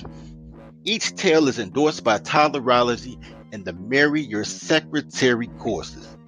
In a world where toddlers are only loyal to her employer, learn the skills needed to train your toddler to work at your relationship like she works at her job. There's courses for every level of your relationship status, including polygamy. Need support? Join scheduled study groups with other Toddlerology members. Click the link below. And now, back to today's story.